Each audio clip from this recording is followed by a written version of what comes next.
Tonight, we're going back thousands of years to uncover the rise and fall of the Ancient Sith, the legends who defined the dark side long before the Empire existed. These stories reveal their power, their philosophy, and the secrets they left behind. And before we start, feel free to comment where you're watching from.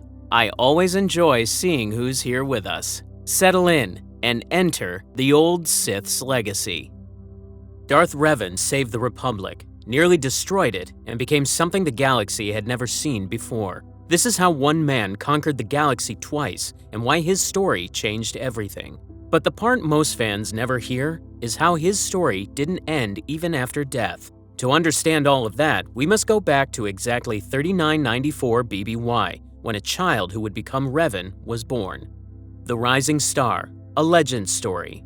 The boy showed incredible force powers from an early age, so he was taken to the Jedi Temple and quickly proved himself as something special. Unlike other students who learned from one or two teachers, Revan studied under many different masters. His curiosity regularly led to dangerous questions, but masters like Dorak saw his rare potential and watched his quick rise through the ranks. But it was his friendship with a fellow student named Alec that would shape both their futures in ways neither could imagine. Revan and Alec were best friends who balanced each other perfectly. Where Alec was hot-headed and direct, always ready to act, Revan was thoughtful and inspiring, able to lead others with his words alone. Even as students, the other young Jedi looked to Revan as their leader, drawn to his natural charm and deep understanding of the Force. His teachers saw in him the potential to become one of the greatest Jedi who ever lived. They had no idea how right they were.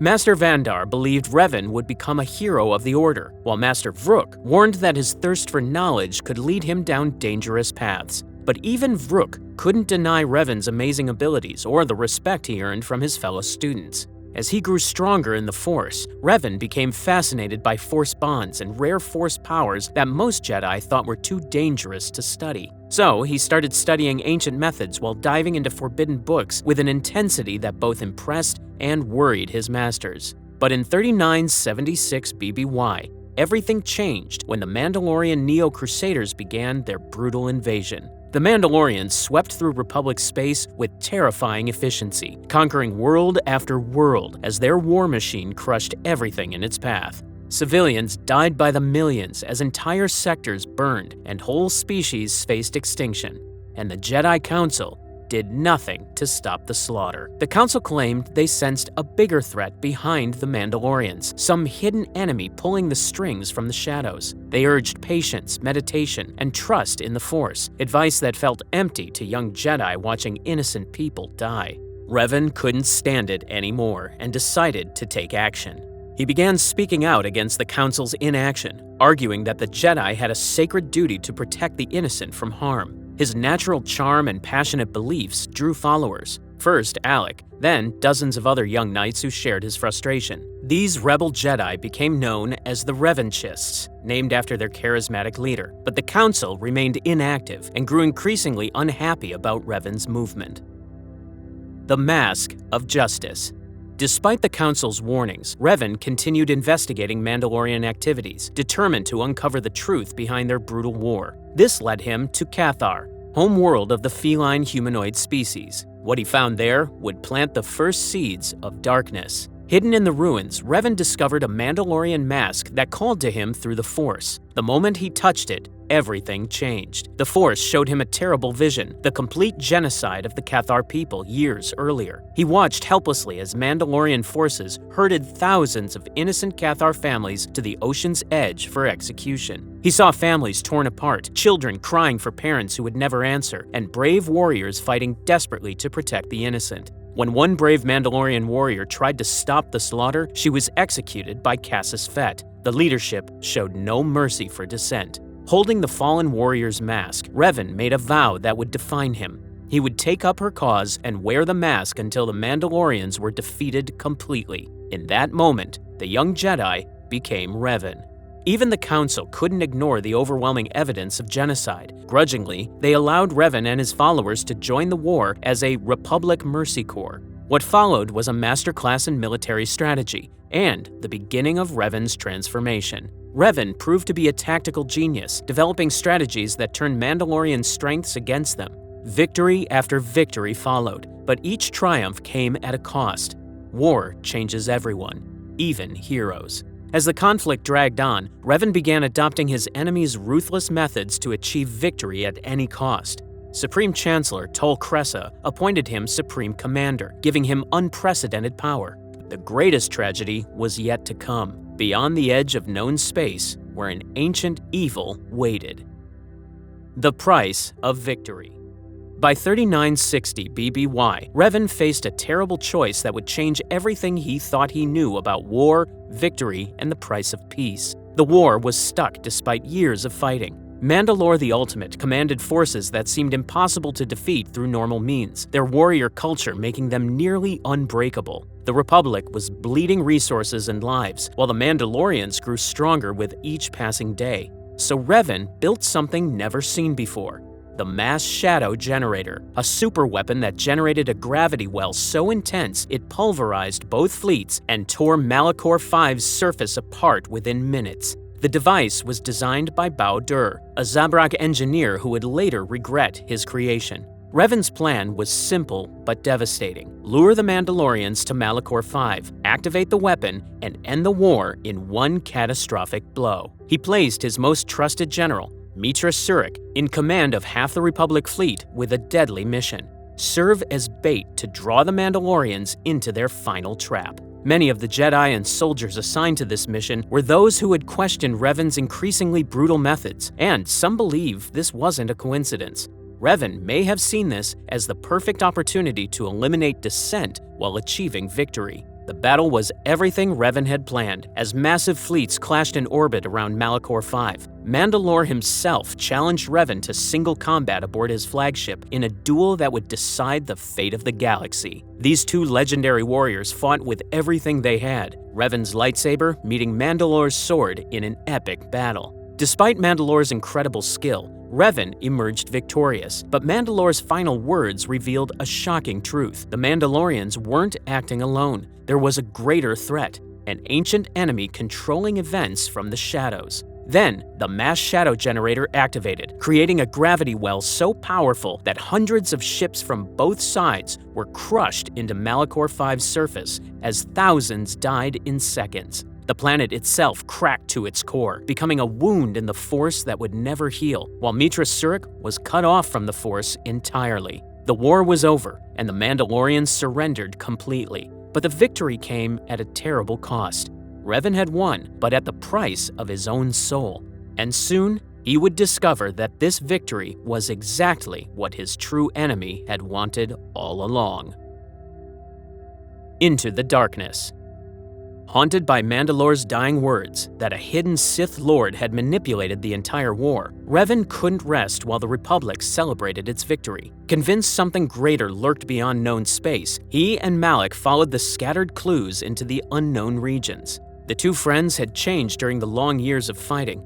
Malak had become more violent and unpredictable, while Revan had grown colder and more distant. Yet they stayed together and traveled to the frozen world of Rekiad, pursuing Mandalore's final clue, a tomb buried beneath the ice. Deep inside lay the resting place of Darth Dramath II, and a datachron that confirmed their worst fears. An ancient Sith empire still existed somewhere in the unknown regions. The enemy they thought defeated had merely been waiting, gathering strength in the darkness. The datachron pointed them toward Nathema, a world that appeared normal on star charts but held a horror beyond imagination. When they landed, they immediately felt something was terribly wrong. The Force itself was absent from this place. Walking across Nathema was like stepping into a void where life had never existed. No plants, no animals, no insects. Nothing at all remained. For two Jedi who had spent their lives feeling the Force flowing through everything, the sensation was like suddenly going deaf and blind. They uncovered the story of what had happened here. In 4999 BBY, a Sith Lord named Vitiate had convinced thousands of Sith to participate in a massive ritual that consumed all life on Nathema to grant him immortality and incredible power. Every living thing on an entire planet had died to feed one man's hunger for eternal life. From Nathema, the trail led them to Dromund Kaas, capital of the reconstituted Sith Empire, where Lord Vitiate now ruled as the immortal Sith Emperor. Disguising themselves as mercenaries, they spent months gathering intelligence. What they learned terrified them. The Emperor commanded millions of soldiers, thousands of Sith warriors, and vast fleets that rivaled the entire Republic Navy in size. Any reasonable person would have returned to warn the Republic, but Revan and Malak were no longer reasonable men.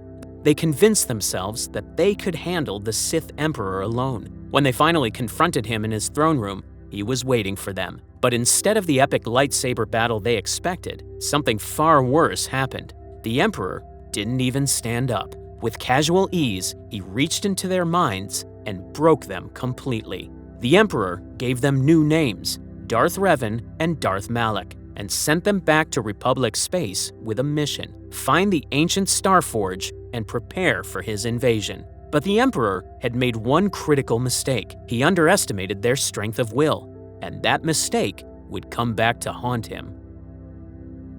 The Dark Lord's reign. Something incredible happened that had never occurred in galactic history. Servants of the Sith Emperor broke free from his mental control for the first time ever. Revan and Malak's personalities were twisted to the dark side, but their wills remained their own, and they had plans the Emperor never saw coming. Using the Republic forces that had followed them into the unknown regions, Revan created a completely new kind of Sith Empire. Unlike previous Sith who relied on ancient bloodlines, he built a system where ability mattered more than heritage. The best fighters rose to the top, regardless of where they came from. The Starforge became the heart of his empire. This ancient station drew stellar energy to mass-produce warships, rolling out fresh armadas in a matter of weeks. As a military commander, Darth Revan was terrifyingly effective, but his strategy was different. He didn't want to destroy the Republic, but conquer it. Malak began to resent his master, believing Revan was too soft. Their philosophical differences erupted into violence during a lightsaber duel aboard Revan's flagship, a fight that ended with Malak's jaw being destroyed, leaving him scarred and bitter. From that moment, their friendship was dead. The war raged for years. The Sith Republic seemed unstoppable as they conquered world after world. The Republic military was in chaos, the Jedi Order was falling apart, and morale was non-existent. Finally, the Jedi Council set a desperate trap. They sent a small Republic fleet as bait, while a strike team led by Bastila Shan infiltrated Revan's flagship to capture the Dark Lord. The plan worked too well. As Revan battled the Jedi on his command bridge, Malak saw his chance. He ordered his own ship to fire on his master's vessel, betraying Revan at the worst possible moment. The explosions left Revan critically wounded, his body broken and his mind shattered. But Bastila Shan made a choice that would change everything. Redemption's price. Instead of letting Revan die, Bastila Shan saved his life with the Force, pouring her own life energy into his broken body. In doing so, she formed a powerful Force bond between them, a connection that would prove crucial to everything that followed. The Jedi Council faced a problem they had never dealt with before. They had captured the Dark Lord of the Sith himself, but he was barely alive and might never recover. His body was healing, but his mind remained shattered. Master Vrook wanted him executed immediately. The risk was too great. Others argued for imprisonment on a secure world. But Masters Vandar and Zar proposed something radical. They would wipe Revan's memory completely and give him a new identity. It was experimental, dangerous, and ethically questionable, but it offered hope. It was a violation of everything the Jedi claimed to believe about free will and redemption. The Council debated for hours, knowing their decision would set a precedent for the Order, but with the galaxy burning around them, they chose the practical path over their principles. Using techniques that bordered on the forbidden, they erased everything that made Revan who he was: his memories, his personality, even his knowledge of the Force. They replaced it with the artificial personality of a loyal Republic soldier, complete with false memories that felt completely real. When he awoke on the medical frigate, the most powerful Sith Lord in history believed himself to be a common trooper. The Council's plan was simple: use Bastila's bond with Revan to slowly draw out his buried memories of the Starforge's location, then destroy it and end the war. They had no idea how wrong things would go. Everything went sideways when Malak attacked the Endar Spire above the planet Taurus, hunting for Bastila because her battle meditation was the key to Republic resistance. Her ability to strengthen allies and weaken enemies through the Force made her the most valuable Jedi alive. During the chaotic battle, Revan escaped in a pod with Republic pilot Carth Onasi. Bastila's pod crashed elsewhere on the planet's surface, and she was captured by the Black Vulcar swoop gang. Without her battle meditation, the Republic fleet was forced to retreat. What followed was an adventure that would slowly awaken the hero buried within the former Dark Lord. As Revan fought to rescue Bastila from the criminal underworld of Taurus, something incredible happened. Given a blank slate, the man who had conquered half the galaxy consistently chose to be a protector of the innocent. When faced with choosing between personal gain and helping others, he chose compassion. When offered power at the cost of others' suffering, he refused. The quest for redemption. The rescue from Taurus was just the beginning. After Malak destroyed the planet's surface in a fit of rage, killing millions to prevent Bastila's escape, Revan was taken to the Jedi Enclave on Dantooine, where he was retrained as a Padawan at an incredible pace. His natural connection to the Force was undeniable, and Master Zar Lestin was amazed at how quickly Revan relearned abilities that should have taken years to master. Even without his memories, muscle memory and instinct guided him through complex Force techniques. His mission? Find 5 star maps created by the ancient Rakata that would lead to the Star Forge. Only by destroying his own ultimate weapon could the Republic hope to survive the Sith attack.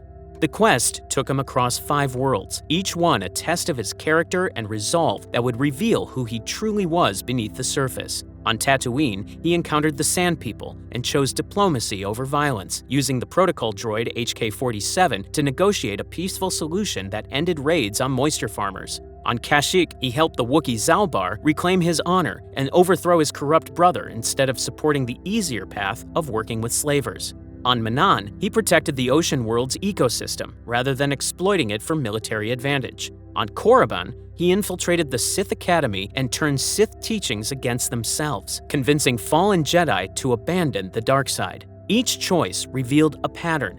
Given the freedom to decide, Revan consistently chose compassion over conquest, justice over convenience, and light over darkness. Meanwhile, his bond with Bastila deepened as what had begun as a strategic alliance slowly became something more. Despite the Jedi Code's restrictions on attachment, the two fell in love, and their connection gave them strength in the Force, but also made them vulnerable. Revan also gathered an unlikely crew of allies who would become some of the most loyal friends he'd ever known. Carth Onasi, a Republic pilot haunted by his mentor's betrayal. Mission Vao, a teenage Twi'lek with street smarts and unwavering loyalty. Zalbar, a Wookiee warrior bound by a life debt. Juhani, a fallen Cathar Jedi whom Revan personally saved from the dark side. Jolee Bindo, an eccentric hermit who understood the Force in the ways the Council never taught. Each companion chose to follow Revan not because of his authority or power, but because of his character.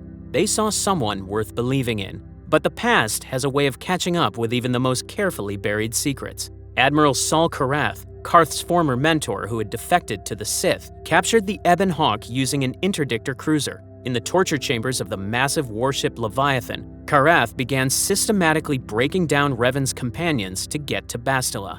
The revelation came during Karath's dying moments. Malak confronted his former master face-to-face for the first time since his betrayal, revealing that Revan had once been the Dark Lord, and that Malak had taken his place. The revelation shattered everything Revan thought he knew about himself. How could he face his companions, knowing he was responsible for so much death and suffering? How could he trust himself not to fall again?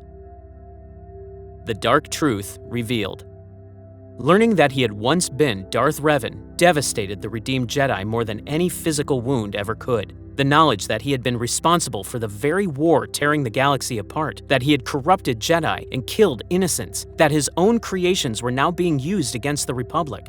It was almost too much to bear. But his friends surprised him with their loyalty and understanding that went beyond anything he could have expected from people he had wronged so deeply. Mission Vao simply said she trusted the person she'd traveled with, not the Dark Lord from history. She knew who he really was. Jolee Bindo revealed he'd known all along and still chose to follow him without hesitation. The old Jedi believed the Force doesn't make mistakes. If Revan were meant to stay dark, he would have. Even Carth Onasi, whose homeworld of Telos had been bombed by Revan's forces during the war, eventually found it in himself to forgive. It wasn't easy. Carth struggled with anger and betrayal, the same emotions that had driven him since his wife's death. But in the end, he chose to judge Revan by his actions as the man he traveled with, not the Sith Lord he'd once been. They saw something the Jedi Council had missed: Revan's capacity for genuine change and growth. The greater tragedy was Bastila's sacrifice during their escape from the Leviathan, when she remained behind and sealed herself on the wrong side of a blast door to save Revan from Malak's trap. Subjected to days of torture and the seductive whispers of the dark side, the woman who had saved Revan fell to the very darkness she had helped him escape. When Revan finally found her again on Lahan, Bastila had become everything she once fought against. Crimson lightsaber in hand, Sith robes replacing her Jedi garments, she offered him a choice that would determine the fate of the galaxy. Bastila urged him to reclaim his power as a Sith Lord. They could rule the galaxy together, bringing order to chaos and strength to the weak. The Jedi Council had used him, manipulated him, violated his very mind. For a moment, the galaxy's fate hung in the balance as all of Revan's power, all of his knowledge, everything that had made him the most feared Sith Lord in history, called to him. The dark side offered him everything he had lost and more: unlimited power, revenge against those who had wronged him, and the chance to reshape the galaxy according to his will. But love proved stronger than fear. Revan refused the dark side's call and chose to save the woman he loved instead of claiming his former power. Through their force bond, the same connection that had redeemed him, he reached out to Bastila with compassion instead of conquest, telling her that even the darkest soul could be redeemed, just as he had been. Their love was stronger than any darkness. The declaration that followed broke through years of Sith conditioning and brought Bastila back to the light, proving that connection could heal even the deepest wounds. The final duel. The confrontation between Revan and Malak took place in the heart of the Starforge itself, where among the weapons of infinite destruction Revan had created during his time as a Sith Lord, master and apprentice would settle their conflict once and for all. But this battle would reveal something about Revan that even he didn't know, something that would send him on a journey far more dangerous than anything he had faced before. The Starforge was more than just a factory. It was a monument to the dark side's power and corruption that fed on the emotions of those who used it. Drawing energy from the nearby star, it could produce entire fleets in days, but it also consumed the dark feelings of anyone who commanded its power. Malak had been eaten alive by its influence, becoming more machine than man in his quest for power. Malak had learned from their previous encounters and prepared accordingly for this final showdown. Using technology salvaged from the Starforge, he had trapped the life forces of Jedi captured during his assault on the Dantooine Enclave in special machines throughout the station. Whenever Revan wounded him, Malak could drain their energy to restore himself, turning their sacrifice into fuel for his own survival. It was a twisted form of the very compassion that defined the Jedi. Their willingness to sacrifice for others turned into a weapon against them. Each time Malak healed himself, another Jedi spirit was consumed, their final moments spent empowering the very evil they had died fighting. But Revan was no longer the same person who had built this place, and he had learned the value of strategy over brute force, wisdom over raw power. Instead of trying to match Malak's strength with strength, he used his superior tactical thinking to turn the situation to his advantage. One by one, he destroyed the machinery holding the captured Jedi, freeing their spirits from torment while cutting off Malak's power source. It was dangerous work. Each machine was heavily guarded, and Malak fought desperately to prevent their destruction. Malak accused his former master of weakness, claiming he could have infinite power but chose to limit himself. Revan responded that power without purpose was meaningless, something he had learned through painful experience. When the last machine was destroyed, it came down to what it had always been. Two men that had once been the closest of friends, now separated by choices that could never be undone. The duel was epic in scope, but intimate in meaning, with every clash of lightsabers carrying the weight of their shared history. Every forced push and pull reflected the different paths they had chosen. Malak seeking control through fear, Revan finding strength through connection with others. They fought across multiple levels of the Starforge's command center. While Malak's raw power was incredible, enhanced by years of drawing on the dark side, Revan's technique and tactical awareness gave him the edge he needed. In the end, wisdom defeated power, and Malak fell, mortally wounded by a lightsaber strike that finally broke through his defenses. As he lay dying, the anger and hatred that had kept him going for so long began to fade, revealing glimpses of the young Jedi he had once been. With his final breath, Malak admitted that he alone was responsible for his fate and acknowledged that ruling the galaxy was never meant to be his destiny. Revan apologized for starting him on this dark path, but reminded him that he had chosen to continue down it. With Malak's death, the immediate threat was over, but Revan's victory came with a terrible realization. Fragments of his memory were returning, and with them, knowledge of a threat far greater than anything the Republic had ever faced. The Sith Emperor was still out there, and Revan remembered exactly what he was planning to do. What he left behind. With Malak's death and the Starforge's destruction, the Jedi Civil War was over, and the massive space station that had threatened to tip the balance of power forever was reduced to debris orbiting Lahan's star. The Republic had survived, and Revan was hailed as its savior. He received the Cross of Glory, the Republic's highest honor, from Admiral Forn Dodonna herself. Master Vandar proclaimed him the Prodigal Knight, a Jedi who had strayed from the path but found his way back to the light. But Revan's greatest victory was personal when he and Bastila were married in a simple ceremony that defied Jedi tradition completely. They believed that their love made them stronger rather than weaker, that their emotional bond was a source of light rather than darkness. For a brief time, they found peace in a modest apartment on Coruscant where Revan attempted to share his new understanding of the Force with the Jedi Council. His belief was that positive emotions could strengthen one's connection to the light side, rather than leading to corruption as the Jedi had always taught. The Council rejected his teachings completely. Several masters argued for his banishment from the Order, fearing that his philosophy would lead other Jedi astray and destroy everything they had built over thousands of years. Only his status as a war hero prevented more extreme measures from being taken against him. A compromise was reached. Revan and Bastila could remain as official Jedi and keep their marriage, but Revan was forbidden from spreading his beliefs to other members of the Order. It was a bitter pill to swallow, but Revan decided it wasn't a battle worth fighting at that moment. That peace couldn't last forever, and 3 years after the war's end, Revan began experiencing vivid nightmares of a storm-covered world and an overwhelming presence of evil in the unknown regions. The memories of his time as a Sith were returning gradually, and with them came knowledge of threats the Republic wasn't prepared to face. The nightmares were incredibly detailed. He saw a world perpetually covered in lightning, felt an ancient evil that made even the Starforge's dark influence seem weak by comparison. Something was coming, something that made his own fall to the dark side seem insignificant, and it was getting stronger every day.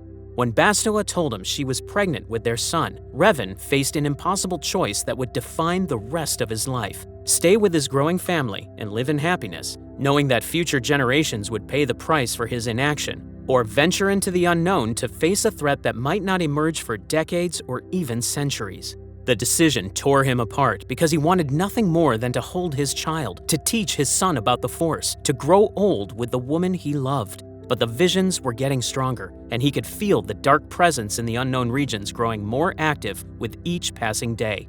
In his final conversation with Bastila before leaving everything behind, Revan explained that he wasn't doing this for the Republic, or for her, or for even himself. He was doing it for their child and future generations. It was the choice of a true hero, sacrificing personal happiness for the greater good, even when that good might never be recognized or appreciated by anyone.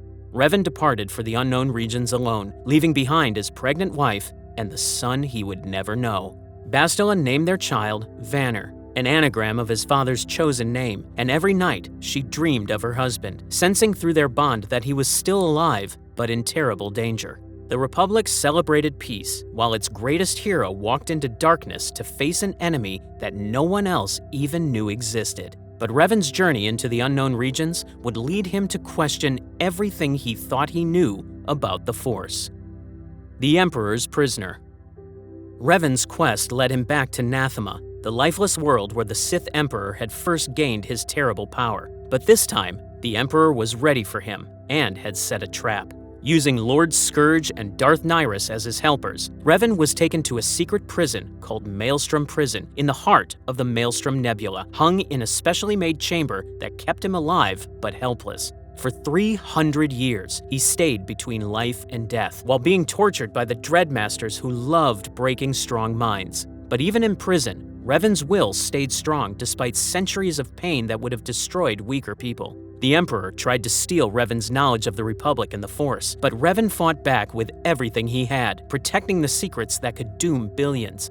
The Force ghost of Mitra Surik, his former general from the Mandalorian Wars, stayed by his side through the centuries of prison time and became the only thing that kept him sane. Her presence reminded him of who he had been before the darkness took over everything around him. Through their connection, Revan was able to change the Emperor's actions in small ways that the immortal Sith Lord never even knew were happening. When the Sith Empire finally attacked the Republic in 3681 BBY, starting with the Great Galactic War, Revan's influence made the Emperor want a fake peace rather than the total conquest that would have left the galaxy in ruins. The Treaty of Coruscant that ended the war in 3653 BBY was partly Revan's doing. His mental influence convinced the Emperor to accept a tie rather than continue the costly fighting that was draining both sides. For just over a decade, this uneasy Cold War continued, giving the Republic time to rebuild their forces and prepare for what might come next. But the torture hurt even Revan's incredible willpower. The constant suffering forced him to split his awareness from the pain, creating a divide that would have terrible results later. Part of him pulled back into pure focus on the Force, while another part lived through the suffering and slowly filled with hatred for his enemy. When Republic forces finally freed him from Maelstrom Prison in 3642 BBY, the man they saved was not the same hero who had left Coruscant 3 centuries earlier to face an unknown threat. The trauma had changed him in basic ways that no one could have predicted. The Revan who came out of prison was both more and less than the man who had entered it. His power had grown during his time there, but so had his pain and anger. The hero who had once chosen love over power, light over darkness, was about to make choices that would shake the galaxy to its core. But this was only the beginning of Revan's final change, and the worst was yet to come for both him and everyone he had once fought to protect. The Fractured Mind. After 3 centuries of torture, Revan's mind had finally broken under the pressure, and when Republic forces freed him from the Emperor's prison, they found a man consumed by a single thought: destroying the Sith Emperor at any cost. Revan took control of the Foundry, an ancient Rakatan space station capable of building endless armies of war droids with incredible speed and efficiency. His plan was terrifyingly simple: build an army of killer droids programmed to exterminate anyone who served the Emperor and carried his dark-side signature. It didn't matter that this would mean genocide for billions of innocent people throughout the Sith Empire who had done nothing wrong. In Revan's broken mind, they were all guilty by blood alone. He placed his old companion HK-47 in command of the droid army, and the killer droid's programming was perfectly suited to this new mission of mass murder. HK-47 was delighted to return to his killing protocols on such a massive scale that would make his previous work seem small. When an Imperial strike team finally reached Revan in the heart of the Foundry, they found a broken man who had become everything he once fought against. The former savior of the galaxy was now willing to commit genocide in the name of the greater good. Revan declared that the Emperor must die, and everything else came second to that goal as he fought the strike team with powers fueled by 3 centuries of hatred and pain. The strike team beat him after a long and brutal battle, but Revan's story didn't end with his apparent death on the cold metal floors of the Foundry. After his defeat, the torture he had lived through had literally split his spirit in 2 like a cracked mirror. Part of him, the wise, caring Jedi, became one with the Force and found peace at last. But the other part, driven by hatred and obsessed with destroying the Emperor, held on to life and refused to pass on to whatever came next. This dark piece of Revan's soul took control of his body, which was kept alive by hatred and dark side power that flowed through him like poison. Gathering followers who worshipped him as a prophet who could save them from the Emperor's rule, the Dark Revan began planning complicated schemes to force the Emperor to take physical form so he could be destroyed forever. He founded the Order of Revan, converting both Republic and Imperial agents to his cause with promises of power and revenge. But this dark version of Revan was only a shadow of the man who had once saved the galaxy, driven by pain and hatred rather than love and hope. His plans would ultimately fail, but not before causing incredible damage to both the Republic and Empire that he had once fought to protect. The hero who had once chosen redemption over revenge, who had saved Bastila from the dark side through love, was now trapped in a cycle of hatred that seemed impossible to break. But somewhere in the Force, the light side of Revan waited, hoping that somehow his other half could find peace before it was too late. The final redemption.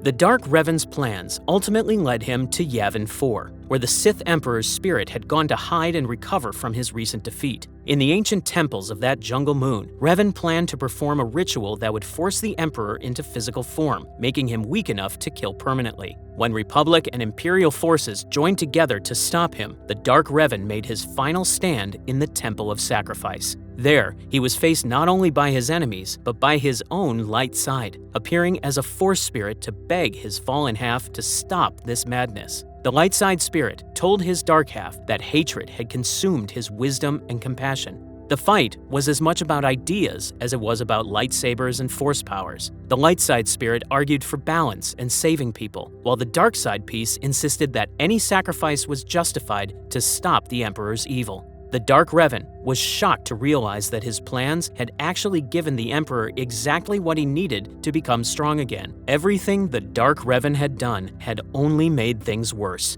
The two halves of his spirit, light and dark, wisdom and power, came together once more, becoming whole for the first time in centuries. In his final moments, Revan spoke of the Force's need for balance, finally at peace after centuries of suffering. He warned the gathered heroes to remain vigilant against the Emperor's return, then faded into the Force. Years later, when the Emperor made his final attempt at ultimate power, Revan's spirit appeared alongside all those murdered by the Ancient Sith. Together, they accomplished what the living Revan never could: the complete destruction of the Emperor's essence. Only then did Revan truly become one with the Force as one of the most powerful ancient Sith Lords to ever live. In 4000 BBY, a young human girl arrived at the Jedi Temple with an unusual gift. Her name was Kreia, and from the first day of training, she asked questions that made her teachers uncomfortable. While other younglings accepted that anger led to the dark side without question, Kreia wanted to know why the Force would create emotions it didn't want people to use. When masters taught that attachment was forbidden, she wondered why attachment to the Order itself was encouraged, yet her instructors had no answers that made sense to her curious mind. As Kreia grew into a gifted Padawan, she did well in every part of Jedi training as her command of the Force came naturally. But it was her thinking that truly set her apart from other students. She spent countless hours in the archives, studying not just Jedi teachings, but also the histories they tried to forget, which made some masters nervous about what she might discover. By the time she became a knight, Kreia had developed a teaching style that made other Jedi uncomfortable. While other teachers gave students clear rules to follow, Kreia offered doubt and difficult questions. But there was something magnetic about her approach that would soon attract the most brilliant minds in the Order. Her methods worked, even if the Council didn't understand why. The students who sought her out were the ones who felt held back by strict rules, and under her guidance, they became some of the Order's most effective knights. They learned to think for themselves rather than simply obey orders. When Kreia earned the rank of Master and became the Order's historian, she gained access to the deepest archives, where she discovered things that shook her faith even more. Most disturbing of all, she found evidence that the split between light and dark was something people had created. The more she learned, the more she questioned, and the more she questioned, the more the Council watched her with growing concern. But everything changed when a young knight named Revan reached out to her. The Heart of the Force. When Revan first approached Master Kreia, it wasn't his power that caught her attention, but rather his questions. During their first meeting, he asked, if the Force connects all living things, then why does using that connection lead to the dark side, which was exactly the kind of question Kreia had been wanting to hear. Finally, here was a student who thought like she did, and for the first time in years, Kreia truly felt understood by another Jedi. Under Kreia's guidance, Revan grew beyond even the Council's expectations. While other masters taught him combat forms and Force techniques, Kreia taught him to question the very nature of the Force itself. They would spend an entire nights in the temple archives, and their conversations made other Jedi nervous. Kreia watched with pride as Revan developed insights that went beyond even her own understanding. However, with time, her perspective on Revan began to change. While Kreia questioned to understand, Revan questioned to conquer, as he didn't only want to understand the Force's nature, but rather wanted to master it completely. This difference between teacher and student would soon be tested in ways neither expected. Because in 3964 BBY, when the Mandalorian Neo-Crusaders launched a brutal invasion of Republic space, Revan's true nature began to show as the Jedi Council chose to do nothing. Even though reports came in about entire species facing extinction and millions of refugees fleeing their homeworlds, the Council kept debating and couldn't agree on what to do. This was due to some members of the Council believing there was something bigger going on, as they sensed that someone was controlling the Mandalorians from behind the scenes. So they told everyone to be patient and meditate until they understood it more. But while they sat around thinking, billions of people were dying. Revan couldn't accept their inaction. He began speaking publicly against the Council's refusal to act, gathering followers among the younger knights who shared his frustration. Kreia supported him since her own teachings emphasize understanding through action, not sitting around thinking. When the Council tried to silence Revan, she used her influence to protect him. But her defense of Revan marked her as a radical in the Council's eyes. Masters like Vrook, who had always doubted her methods, now saw her as a real threat to the Order's stability. Still, they couldn't act against her yet because her arguments were too sound and her logic too precise. With Kreia's support, Revan led the Revanchists into war, many of them who sought out Kreia's unorthodox lessons. Among them was Mitra Surik, whose force bond abilities reminded Kreia of herself. As the last ship departed, she felt both pride and fear. She knew war would change them, just not how much. The fall of the Prodigal Knight. The first reports from the war seemed to prove Kreia right about Revan. His smart tactics were saving entire systems, and his passionate leadership inspired Republic forces to fight harder than ever before. For a while, it really did look like he was proving that Jedi could be warriors without falling to darkness. But something was already changing in him that Kreia couldn't see from a distance. The first warning sign came from Sirocco, where the Mandalorians dropped nuclear weapons on civilian cities. The entire planet burned while Mitra Surik barely escaped with her life. However, when Kreia heard about Revan's reaction to this genocide, she felt a chill run down her spine. But this wouldn't be the last time Revan's logic would lead him somewhere terrifying. More disturbing reports followed as Revan ordered increasingly ruthless tactics, sacrificing whole units to achieve strategic goals. He stopped seeing people as individuals, but as numbers in his equations for victory. The massacre at Malachor 5 destroyed any illusions Kreia still had about what her student had become. She had heard about this new weapon called the Mass Shadow Generator that could crush entire fleets with artificial gravity wells. It was built under Revan's orders by the engineer Bao Dur. Everyone knew that activating it would kill half the Republic fleet along with the Mandalorians. It was a trade that no true Jedi would ever make. But when General Mitra Surik finally gave the order to fire,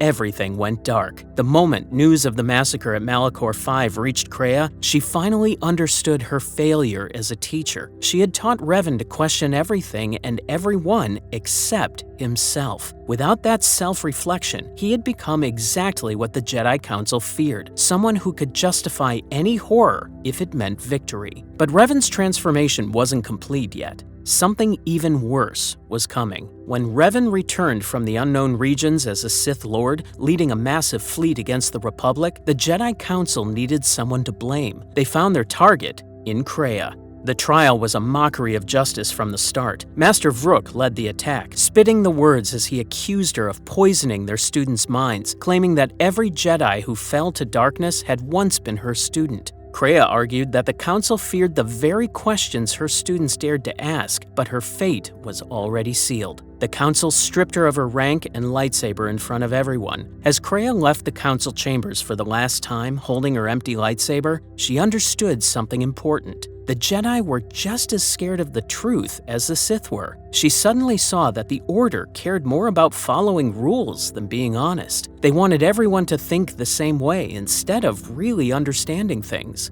The Council's decision proved what Kreia was already starting to believe. They kicked her out for the same reason they let the galaxy burn, because facing hard truths scared them more than any Sith Lord ever could. Now alone and nowhere to go, Kreia started on a journey that would show her truths worse than anything she could imagine. But first, she needed to survive, and that meant finding a new reason to live, since being a Jedi had been her whole life. The Path to Darkness.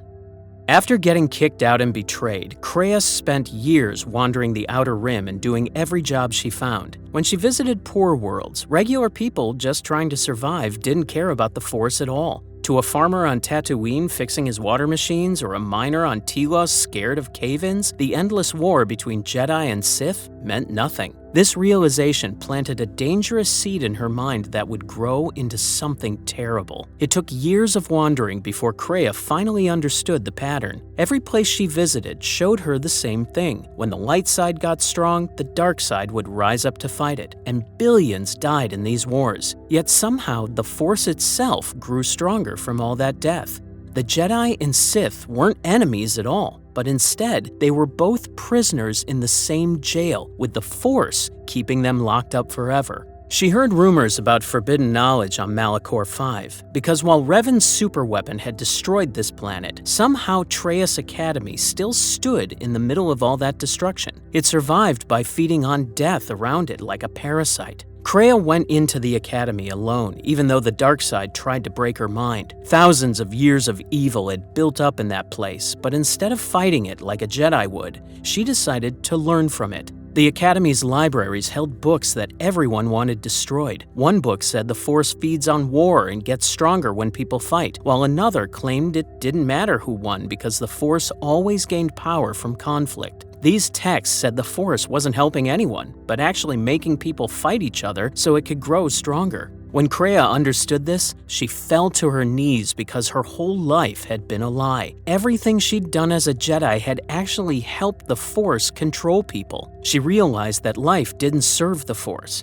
Instead, the Force used life like food. Right then, Kreia made her choice. She would fight the Force itself, so she turned to the dark side, not for power, but to learn how to destroy the Force forever. She took the name Darth Traya, Lord of Betrayal. The name fit perfectly because the Jedi had betrayed her. She would betray the Force, and she knew someone would betray her too, since that's how the dark side always worked. When word spread about the new Sith Lord at Traius Academy, others came to find her. But these weren't normal Sith. They were broken people who should have died but didn't. Two strange beings approached Malachor, both empty holes in the Force. First came Darth Sion, the Lord of Pain, whose body was falling apart with broken bones, torn skin, and organs that didn't work. Yet he wouldn't die because his anger kept him alive. Then came Darth Nihilus, the Lord of Hunger, who had turned into something that ate Force energy just to survive another day. Kreia saw them as perfect weapons because they proved death could be beaten, and if death could be beaten, then maybe the Force could be beaten too.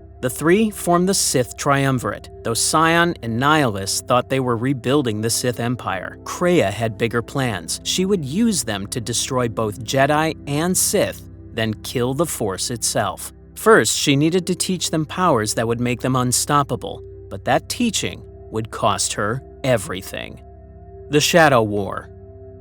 The first Jedi Purge started quietly with secret killings rather than big battles. Kreia had learned from Revan's mistakes that open war just made the Jedi look like heroes, so she used fear to weaken them first. Her plan worked perfectly. Jedi started disappearing one by one as Sith assassins attacked without warning, trained to stay hidden until they struck. But these killers had more than one purpose. When trapped Jedi realized they might turn to the dark side, many made an extreme choice. They cut themselves off from the Force forever, choosing to lose their powers rather than become evil. This was exactly what Kreia wanted. Every Jedi who cut their Force connection proved her theory that people could live without the Force, and each one who made this choice brought her closer to her ultimate goal. Within 5 years, the Jedi Order was dead. The Jedi temples stood empty and dusty. The council members were all dead, and the few Jedi still alive were hiding all over the galaxy. They wouldn't use the Force at all because they knew it would help the assassins find them. But Kreia was more interested in something that happened during the Mandalorian Wars. Back then, Jedi General Mitra Surik gave the order to fire the mass shadow generator. The weapon should have killed her, but she survived by cutting herself off from the Force without even trying. Surik had become a blank spot where the Force couldn't reach. The Jedi Council got so scared of what she was that they kicked her out immediately. While they saw danger, Kreia saw hope. Surik proved that people could live without the Force. Kreia studied everything about Surik and found something important. If Kreia played this right, she could use Surik's ability to cut everyone in the galaxy off from the Force, spreading it from person to person. Nihilus had gone completely crazy with hunger. He was eating entire planets just to stay alive for another week, and when he attacked Qatar, he killed all the Jedi there in minutes. Every plant, animal, and person on the planet died too, except for one, a woman named Visas Mar, who he kept as a slave. Kreia had taught him how to drain life like this, but she never thought he'd use it without thinking. Sion was just as bad in a different way. Since pain and anger kept him alive, nothing scared him anymore. Both of her students had decided that her careful planning was weak, and that real Sith only needed raw power. They betrayed her right when she expected them to. While Kreia sat meditating in the Treyas core, they attacked her together. Nihilus used the Force to throw her against the walls over and over. Then Sion stepped in and beat her with his fists. Sion told her that her weakness had been holding the Sith back as they needed strength to win, not smart plans and fancy words.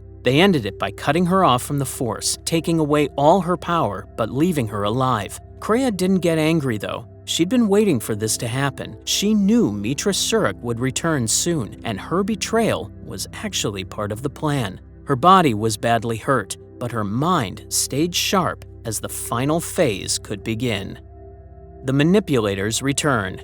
Mitra Surik came back in 3951 BBY to find everything changed. The Republic was dying, the Jedi were gone, and the Sith ruled from the shadows. Master Atris had been tracking the exile for years while studying Sith books. She'd turned evil but still thought she was good, so she spread rumors about Surik's location to draw out the Sith. The plan worked too well when Darth Sion attacked the ship carrying Surik. This was exactly what Kreia had been waiting for. She used the chaos of Sion's attack to sneak aboard the ship, where she found Surik unconscious in the medical bay. After dragging her to the Ebon Hawk and escaping into hyperspace, something unexpected happened between the two women. Because both women were cut off from the Force in different ways, they formed a strange new connection. They could feel each other's pain and hear each other's thoughts, something that had never happened before. As soon as Kreia felt this bond, she knew it was exactly what she needed for her plan. Their damaged ship barely reached Paragus mining station before the engines died. Once they landed, Kreia decided to hide who she really was and pretended to just be a helpful old woman. But they quickly discovered the whole station was a death trap. The mining droids had malfunctioned and murdered all the workers, leaving bodies everywhere. Kreia and Surik found a smuggler named Atten Rand, who was somehow still alive, and the three of them fought their way through the station together. They almost made it to safety when Darth Sion showed up. He had come to finish killing Surik, just like he had tried to do on her ship. Kreia stepped forward to face her former student. She told him he had become so obsessed with strength that he couldn't see how weak it had made him. This made Sion furious. He swung his lightsaber and cut off Kreia's hand with one brutal strike. The moment the blade cut through her wrist, Surik screamed and grabbed her own hand. She felt the exact same pain through their Force bond, as if her hand had been cut off too. The shared suffering knocked them both to the ground, and they realized something terrifying. Their connection was so strong that if one of them died, it would kill the other one too. After escaping Paragus, Kreia began her greatest manipulation. Every companion Surik gathered became a tool in her plan. Atten seemed like a dumb smuggler playing card games in his head, but Kreia recognized a former Sith assassin who'd learned to hide his thoughts. Visas Mar still carried a link to Nihilus that could be useful, while the Handmaiden struggled between her warrior training and Jedi blood. Even Engineer Bao Dur mattered because his droid could destroy planets. Kreia studied each person like chess pieces for her final game. She never stopped teaching Surik, but these weren't gentle lessons. She taught that helping everyone makes you weak and them weaker, that the worst thing isn't falling to darkness, but admitting you've fallen. She showed that believing in ideals means being ready to betray them. These weren't Jedi or Sith teachings, but weapons to make Surik question the Force itself, and soon, those questions would lead to answers that would shake the galaxy. The Council's Last Judgment. Krea's manipulations led Surik to the last Jedi Masters. Her left hand was now a rough metal replacement, and she was ready for combat again. Vrook hid as a farmer on Dantooine, while Zez-Kaiel lived near Nar Shaddaa's slums. Kevar advised Onderon's queen instead of using the Force, and they'd all survived by abandoning the galaxy when it needed them most. When Surik brought them together at Dantooine's rebuilt temple, she thought she'd saved the Jedi Order. That hope died fast when the Masters gave their verdict. They saw her as a threat worse than any Sith. Fear made them stupid and blind. Vrook called her a wound that brought death everywhere, insisting the Council should have killed her instead of just exiling her. Zez-Kaiel agreed they must cut her off from the Force completely, even though it hurt him to say it. Even kind Kevar stood with them, believing it was necessary. They raised their hands to tear away her Force connection, but then Krea stepped in from the shadows. Her voice stayed quiet, but full of contempt. She pointed out their arrogance, how they'd blamed others while they hid as the galaxy burned. The fight was quick because Krea didn't need long to prove her point. She showed them how the rigid rules had created the Sith they feared, and that they thought they were free but were actually slaves who didn't see their chains. When they tried to argue, she proved her point by severing their Force connection so violently that the shock killed them. They dropped like puppets with cut strings. Surik stood frozen as everything she worked for died in seconds. Krea explained that now she could see the truth. The Force enslaves everyone by connecting them, and both Jedi and Sith dance to its will. One more false Jedi remained, because Atris sat on Talos surrounded by Sith holocrons, fallen to darkness while believing she served light. Krea let herself get captured to confront her. She showed Atris how Sith knowledge had poisoned her until she became what she hated most. The truth shattered her. While trying to save the Jedi, she'd become a Sith. When Surik arrived, Atris was already broken by guilt. With the false Jedi gone, only one true Sith remained, and Krea had already set the trap that would destroy them. The Lords of Hunger and Pain.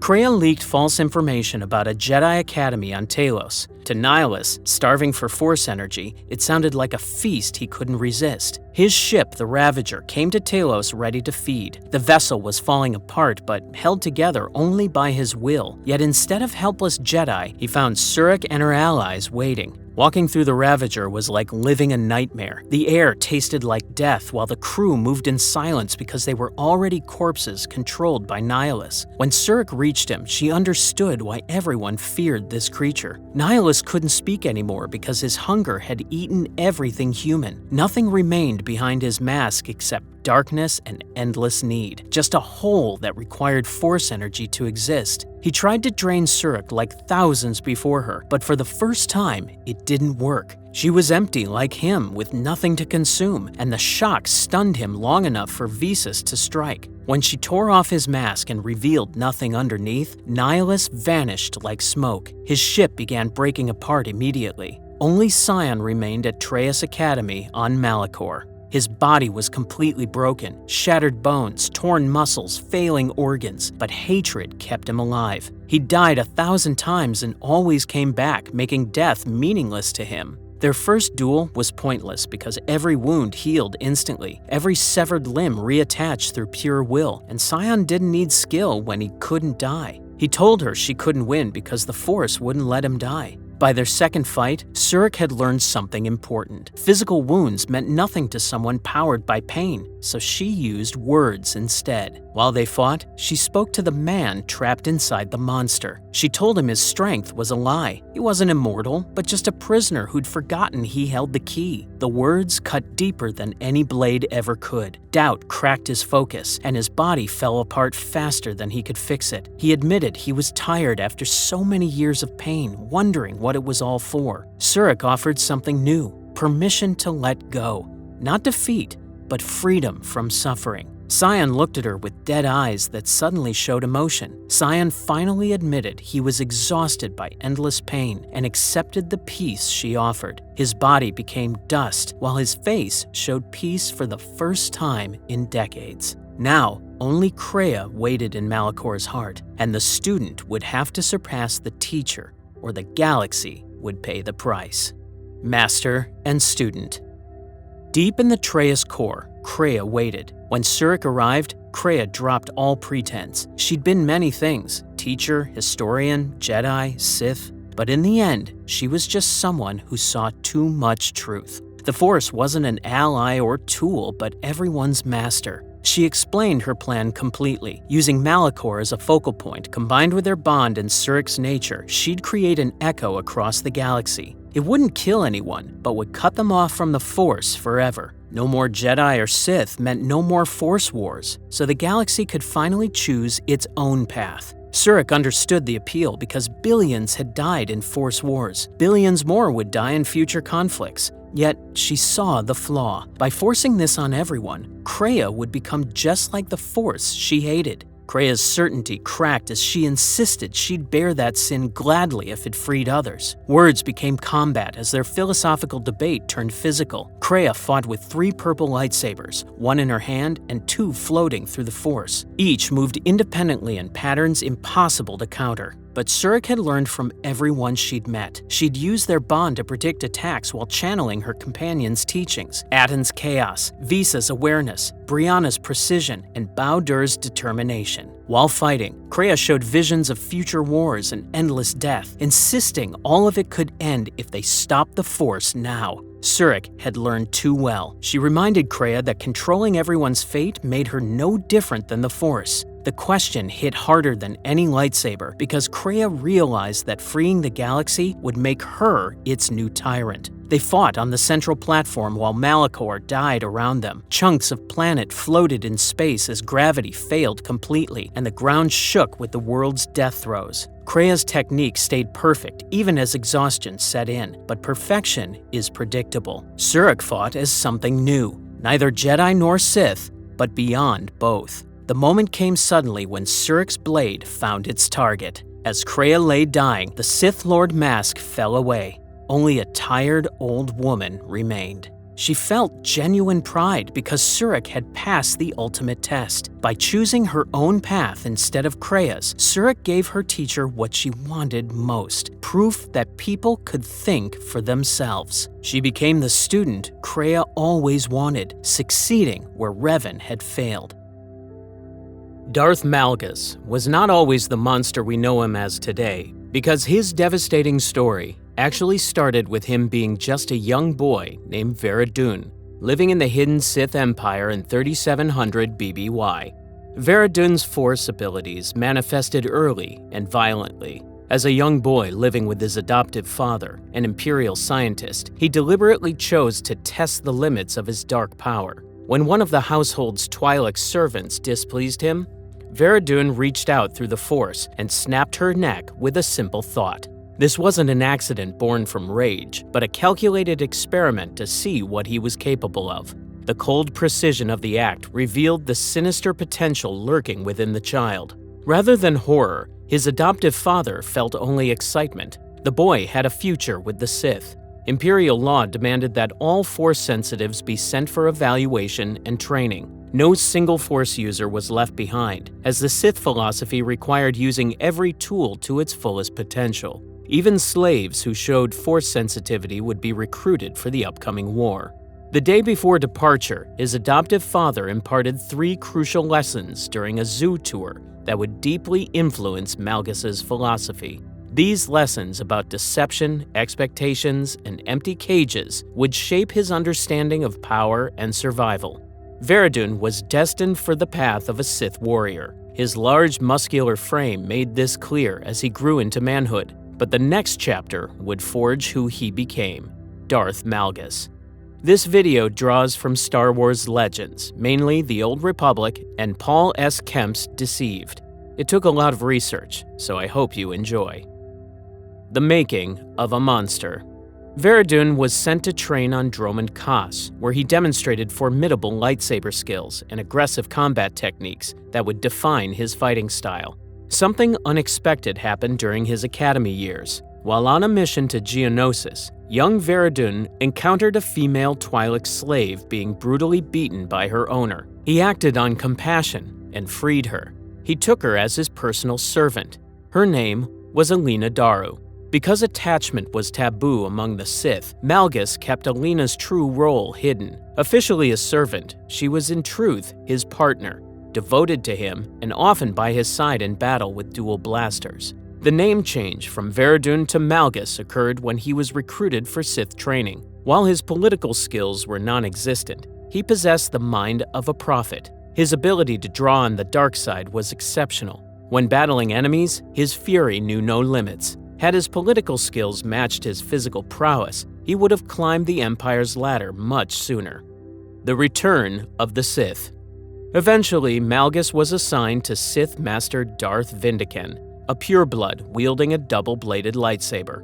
Vindiken trained Malgus briefly until the momentous time arrived, the Sith Empire's return to galactic prominence. Vindiken and Malgus were appointed to the front lines for the initial assault on Korriban. During the assault, Vindiken sensed Jedi on the orbital station and set their shuttle down to confront them. This battle became legendary, immortalized in an Old Republic cinematic. Malgus ultimately overpowered Jedi Battlemaster Kao Sendarik by drawing on an immense well of dark side power. He pressed the advantage and overwhelmed Darak. He even nearly killed young SITH'S Shan before her master intervened. During this battle, Malgus demonstrated the Jarkai dual saber technique, using Vindiken's weapon alongside his own to devastating effect. After striking down the Jedi Battlemaster, Malgus turned on his own defeated master and killed Vindiken as well. Retaking Korriban was swift and calculated, an easy victory for the returning Sith Empire. After the battle, Darth Malgus walked the surface of Korriban, his ancient forebear's homeworld. During his pilgrimage to the Valley of the Dark Lords, the Force showed him a powerful vision. It revealed a system in flames, an entire galaxy-spanning government requiring cleansing by fire. From that moment forward, Malgus believed he was destined to be responsible for the fall of the Republic and its Jedi Order. The vision wasn't limited to the Republic that needed purification. In his short time in the galaxy, Malgus had learned that the Sith Empire had become weak. They limited themselves based on ancient dogma and irrelevant narratives about outsiders. Malgus knew the Empire had to be reformed and molded back into the power base it was meant to be. Everything this vision showed went against his training. For now, these revelations would sit in the back of his mind while he gained the wisdom to understand them fully. The Great Galactic War began after Korriban's retaking, lasting 28 years. During this conflict, Malgus played critical roles in numerous battles. His recovered journals explain his presence at Ord Radama, Endymion, and Bothaui. One of Malgus's chief rivals was Lord Adras, a political climber. On Ord Radama, Adras even tried to claim credit for Malgus's victory at Livian Magnus. In the Force, Adras was a lightweight compared with Malgus. In 3671 BBY, the Republic victory at Bothaui stalled the Empire's advance, a rare check on Sith momentum. As the war progressed, Malgus became well known by Sith and Jedi alike. His peers thought twice before angering him, and his name alone struck fear into Jedi hearts. He became known as a Butcher of Jedi, showing no mercy. It would be about 14 years after Korriban before Malgus earned the title of Darth, just before leading the assault on Alderaan in 3667 BBY. The Scars of Alderaan. By the time of the Hope trailer, Darth Malgus was 33 years old. He led a surprise attack on the core world of Alderaan with help from Shae Vizsla, a Mandalorian mercenary whose people were allied with the Sith Empire. The assault succeeded in bringing the planet to its knees through coordinated strikes. Victory turned to near disaster when Republic forces counterattacked. Havoc Squad arrived with Jedi Knight SITH'S Shan, who had grown tremendously since their encounter years earlier. This time, she defeated Malgus in battle by overpowering him with concentrated Force energy. The injuries Malgus sustained were severe. SITH'S Force blast combined with a thermal detonator explosion that went off directly in his face. The collapse buried and crushed him, permanently damaging his lungs. This was why he later required a respirator. His lungs had been severely damaged. Even after being crushed by tons of stone, Malgus raised himself up again and continued fighting in different areas before retreating, likely with Shae Vizsla's help. In the aftermath, an enraged and injured Malgus hunted down a surviving Jedi, a Zabrak, and defeated him in the ruins, thinking back to his father's final lesson that sometimes there is only an empty cage offering no mercy. The Battle of Alderaan scarred his face and body forever. He turned the sting of failure into power for future victories. Alina nursed him back to health during his recovery before he put on his respirator mask. During the Cold War period following the Great Galactic War, Malgus took an apprentice named Darth Carid. She had been a Jedi Padawan named Kanna Tarid under Master Nos Dural, until corruption turned her to the dark side. Malgus placed her in charge of a mighty superweapon called the Ascendant Spear. His apprentice was eventually killed by Republic SIS agent Theron Shan. The loss of his apprentice was meaningless to Malgus. To him, training an apprentice was merely a duty expected by the Sith Empire. He didn't mourn her death. This coldness toward loss would prove significant in shaping his ultimate choices. In 3653 BBY, during the sham peace talks on Alderaan, Darth Angral dispatched Malgus to strike the Jedi Temple on Coruscant. The Emperor intended this assault to force the Jedi into signing a peace treaty that would end the war and declare the Sith Empire victorious. Darth Angral's simultaneous peace talks forced the Republic to capitulate once the capital fell. Malgus didn't learn of the peace treaty plan until after the battle was completed. This deception would have profound consequences on his loyalty to the Empire. The sacking of Coruscant. The assault on Coruscant represented the Empire's most audacious strike. Sith forces hit multiple targets simultaneously, while the Senate was distracted by fake peace negotiations. Malgus led his warriors straight into the Jedi Temple's main hall, his crimson lightsaber cutting through defenders with efficient brutality. Alina Daru joined him for this critical battle. Over the years, she had become skilled with blaster pistols and proved capable of defending herself in combat. Her presence served a deeper purpose. She remained his anchor to something beyond pure destruction. When the dark side threatened to consume him completely, her face reminded him that choice still existed. During the chaos, Malgus confronted Jedi Master Ven Zalo, a respected temple guardian whose defensive mastery nearly matched Malgus's overwhelming aggression. Their duel was fierce and personal. At one point, Zalo's precise hilt strike actually dislodged one of Malgus's teeth, a detail that would become legend. Still dueling Malgus, Zalo redirected Alina's blaster fire into her and then hurled her into a column with the Force. The sound of her voice cut through Malgus's battle fury. He saw her lying wounded, clutching her side where the blaster bolt had burned through her clothing. In that moment, the careful control he had maintained for years shattered completely. Dark energy surged through him as he overwhelmed Zalo's defenses through sheer, brutal force. When the Jedi Master finally fell, Malgus stood over his corpse. Alina whispered his true name, Veridun. She spoke his birth name in front of Sith and soldiers alike. His carefully maintained facade of pure Sith dedication was compromised in front of witnesses. After the temple's fall, Malgus rushed Alina to medical facilities. He demanded she receive treatment worthy of a Sith Lord, not a mere alien servant. When Imperial doctors protested that resources weren't allocated for non-humans, Malgus's fury made his position unmistakably clear. He made it plain that they would treat her, or else. The damage to his reputation was already done. Lord Adras, his rival who had witnessed the battle, reported Malgus's obvious attachment to their superiors. When Malgus met with Darth Angral to discuss the Empire's next moves, the conversation quickly turned to examining his relationship with Alina. The price of weakness.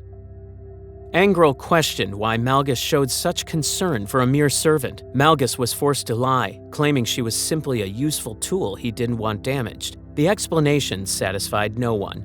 Adras interfered by diverting Alina to an understaffed alien ward, effectively sabotaging her care out of spite and political maneuvering.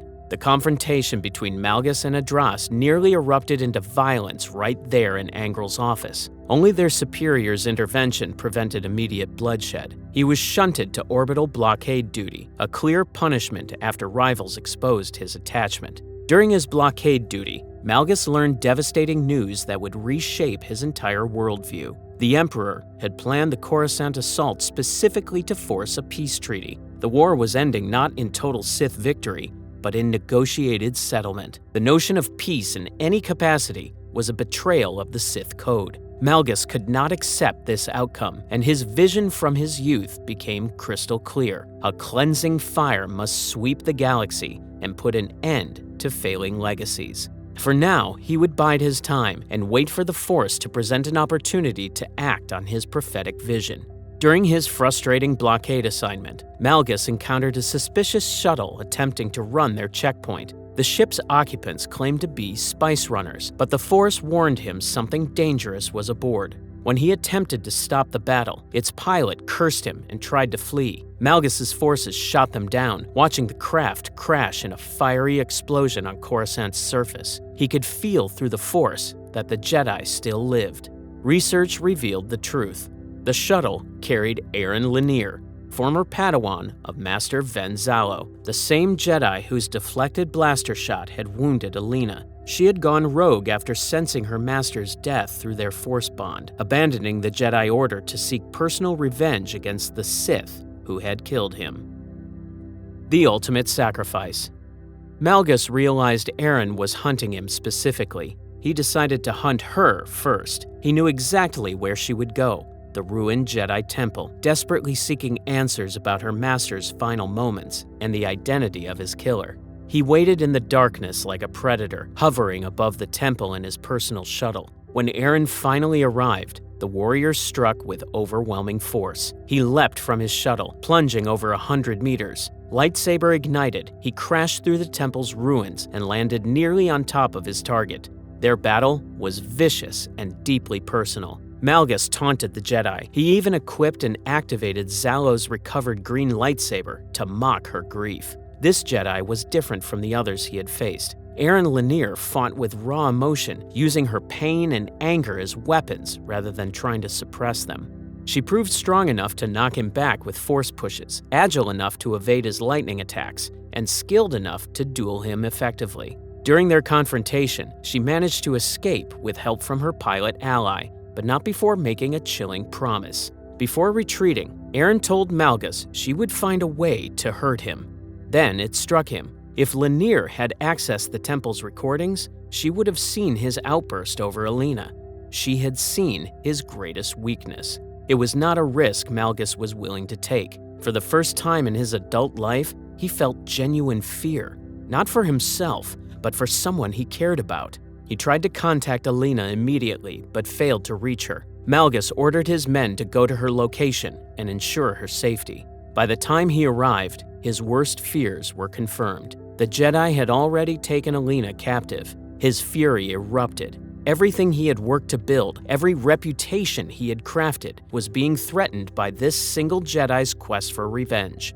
Aaron Lanier forced Malgus into an impossible decision. She would allow her Republic allies to leave the planet unharmed, or she would kill the Twi'lek woman. Swallowing his pride and rage, Malgus obeyed her demands and gave her friends safe passage off-world. The humiliation burned worse than any physical wound. A Jedi had forced him to compromise his military duties through emotional manipulation. Everything the Sith taught about attachment being weakness was being proven correct in the most painful way possible.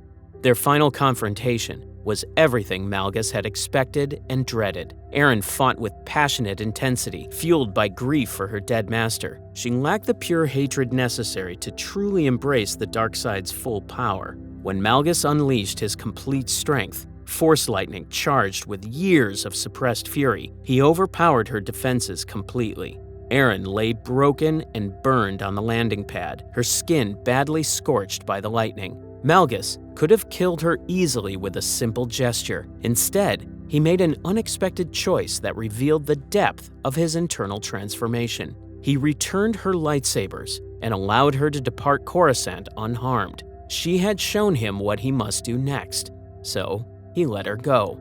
As the dust settled, Malgus rushed to Alina's side. When Alina awakened in his arms after the battle, she whispered the words that had sustained them both through years of secrecy and danger. She loved him. For the first time in their relationship, Malgus said the words back. He loved her too. That was what was wrong. Love was a chain, a vulnerability the Jedi had just exploited. Attachment made him weak, and that weakness led to defeat. He made the choice that would define everything that followed. Malgus stood, ignited his crimson lightsaber, and drove it through Alina's heart. She died with shock and confusion in her eyes, unable to understand why the man who had saved her was now destroying her. Her last expression haunted him, not anger or fear, but pure bewilderment at this ultimate betrayal from her rescuer and protector. Malgus understood perfectly. He had cut away the last thing that could be used against him. The tears he shed as Alina fell were the last he would ever shed. The part of him capable of compassion died with her on that landing pad. In the moments after her death, Malgus confronted Lord Adras, who had called his servant a mongrel to his face in their previous meeting. He butchered Adras, snarling that men like him had poisoned the Empire by trading strength for hollow peace. With love finally purged from his heart, he became the perfect Sith weapon. His vision was now in total clarity. The Emperor and his lackeys had adopted peace with the Jedi and Republic, going against everything the Sith represented. A war had ended with no true victor, a conflict concluded through negotiation rather than domination. He developed what would become his driving philosophy. There could be no peace with the Jedi, no truce. There could be no peace at all. Not ever. Over the next 10 years, he patiently built his power base. With the fame that came from the sacking of Coruscant, Malgus finally became a high authority figure within the Empire, even briefly holding a seat on the Dark Council after Darth Arho's fall. He oversaw special operations carried out by the Imperial Army and other Sith Lords. When he wasn't directly working for the Empire, he secretly conspired against it. In his spare time, he recruited allies and built relationships with various species, including Trandoshan warriors and alien scientists. Unlike other Sith, Malgus believed diversity made them stronger, not weaker. He even covertly aided the Republic against certain Imperial rivals like Darth Arho, leaking their plans to remove opposition and solidify his power. He recruited a scientist named Arcus Woad, who helped access Rakatan technology from the Foundry. They even found and repaired the legendary assassin droid HK-47, adding this formidable weapon to Malgus's growing arsenal. Eventually, rumors spread that a Jedi had faced the Emperor on Dromund Kaas and defeated him. The Emperor's mysterious silence reinforced the rumor's apparent truth. With the Sith Emperor seemingly eliminated, Malgus knew his time to strike had finally arrived. The New Empire. Malgus moved decisively to seize control of Imperial assets. He asserted himself on the world of Ilum, where the Empire was harvesting Adagan crystals. Whether the Dark Council had actually sent him or this was an elaborate deception remained unclear. Either way, Darth Malgus betrayed the Empire in favor of rebuilding a new one according to his revolutionary vision. His new empire would not allow the Jedi to exist or permit any peace to take hold. It would recruit all alien species, wasting no untapped potential. After securing the Adagan crystals on Ilum, he stole and occupied the Emperor's mobile fortress. His ally, Arcus Woad, used the Adagan crystals to power their stealth fleet. The entire armada carried cloaking devices, rendering it nearly invisible to enemy sensors. This technological advantage would give them the element of surprise in any conflict. The Dark Council strongly disapproved of Malgus's coup attempt. They sent a strike team to eliminate him and his rebellion. The first team assaulted his power base on Ilum, capturing or killing many of his high-value assets and leaders. Defectors were hunted down across Imperial space. The strike team eventually located him aboard his stolen fortress. On their way to the final confrontation, they defeated HK-47 and captured or killed Arcus Woad. Before his defeat, Malgus initiated the station's self-destruct. The final battle took place in the former Emperor's throne room, where Malgus had declared himself the new Emperor. The seat belonged to him now, as only those strong enough to seize it could keep it. He had proven his strength by seizing the most secure fortress in Sith space. Ultimately, Malgus was defeated in the Emperor's throne room and left for dead as the station exploded. The combined assault team proved too much even for his enhanced abilities. He was left inside the space station when it exploded in a massive fireball visible from orbit. To the known galaxy, Malgus died in that moment. This was not the end of his story. Over a decade later, Darth Malgus's death proved to be a carefully orchestrated deception. It was revealed that the Sith Empire had actually captured him from the wreckage and held him in a carbonite prison. When the Empire finally returned to open conflict with the Republic, Malgus emerged and seemed loyal to his former masters once again. The truth was far more sinister. Empress Asina had kept Malgus on a tight leash via pain implants and conditioning, using him as their enforcer against the Jedi. While under their control, he spearheaded the attack on Corellia's Meridian complex and dueled Jedi Knight Taui Dare amid the burning shipyards. On Ossus, he struck down Jedi Master Nostaral, leaving him gravely wounded. The Empire would learn that keeping Malgus alive was a catastrophic mistake. When his control chip failed, Malgus woke free and demanded release. The mind domination he had endured was severe, requiring him to seek out Jedi artifacts on Dantooine to heal his damaged psyche. To break his conditioning, he raided the Dantooine Enclave and seized a Darth Nul holocron. Using knowledge related to the powers the Jedi Council had used to rearrange Revan's mind, Malgus succeeded in breaking his mental chains to the Empire. Aaron Lanier even felt his presence return there, full circle from their last clash. Now roughly 75 years old, Malgus operates alone, hunting forbidden tech. On Elam, he stormed the Temple of Nul, fought Master Orr and his Padawan, and condemned both Jedi and Sith for hoarding power. He hunts for Darth Nul's relics and other superweapons to ignite the cleansing fire from his vision. Malgus showed that love is weakness, even for the strongest Sith. His choice of power over compassion sealed his fate. This is the full story of Valkorion, the immortal Sith Emperor who consumed entire worlds of life to save himself from death and ruled for 1,500 years. Now you'll discover how he almost destroyed the galaxy 3 times, created the most powerful fleet in Star Wars history, and why his own children became the weapons that finally brought him down. Child of Shadows, a legend story. Our story begins in 5113 BBY on a farming world called Medrias, where a child named Tenebrae was born. From the moment he drew his first breath, everyone around him knew that something was wrong with this infant, who never cried like normal babies and showed no emotion at all. There was a reason for his darkness that would soon become clear, because Tenebrae's mother had kept a terrible secret that would shape the galaxy's future. She had had an affair with Sith Lord Drameth, which meant that Tenebrae carried pure Sith blood in his veins. For 6 years, this deadly secret stayed hidden from the man who raised him. But when his stepfather finally discovered the truth, he attacked Tenebrae's mother in a rage that would change everything. Because when Tenebrae felt his stepfather's raw anger flooding through the Force like hot metal, he realized he could feed on it hungrily. With this dark craving driving him, he snapped the man's neck with the Force. Instead of being scared by what he had done, Tenebrae smiled with real pleasure. He had just discovered that pain and fear made him stronger than anything else in the world. Once he understood this terrible truth, he immediately decided to get much more of both by hurting the people around him. For months afterward, Tenebrae tortured his own mother. This wasn't random cruelty, but careful testing, as he fed on her terror like a hungry animal while studying exactly how different types of suffering could make his power in the Force grow stronger. When he finally killed her, it was with cold planning. Still, only 6, he had already become a monster. With his powers growing stronger through each act of cruelty, by age 10, he had taken over large parts of Medrias through fear and murder. But his greatest test was still ahead, confronting the very Sith Lord whose blood ran through his veins. The Father's Legacy.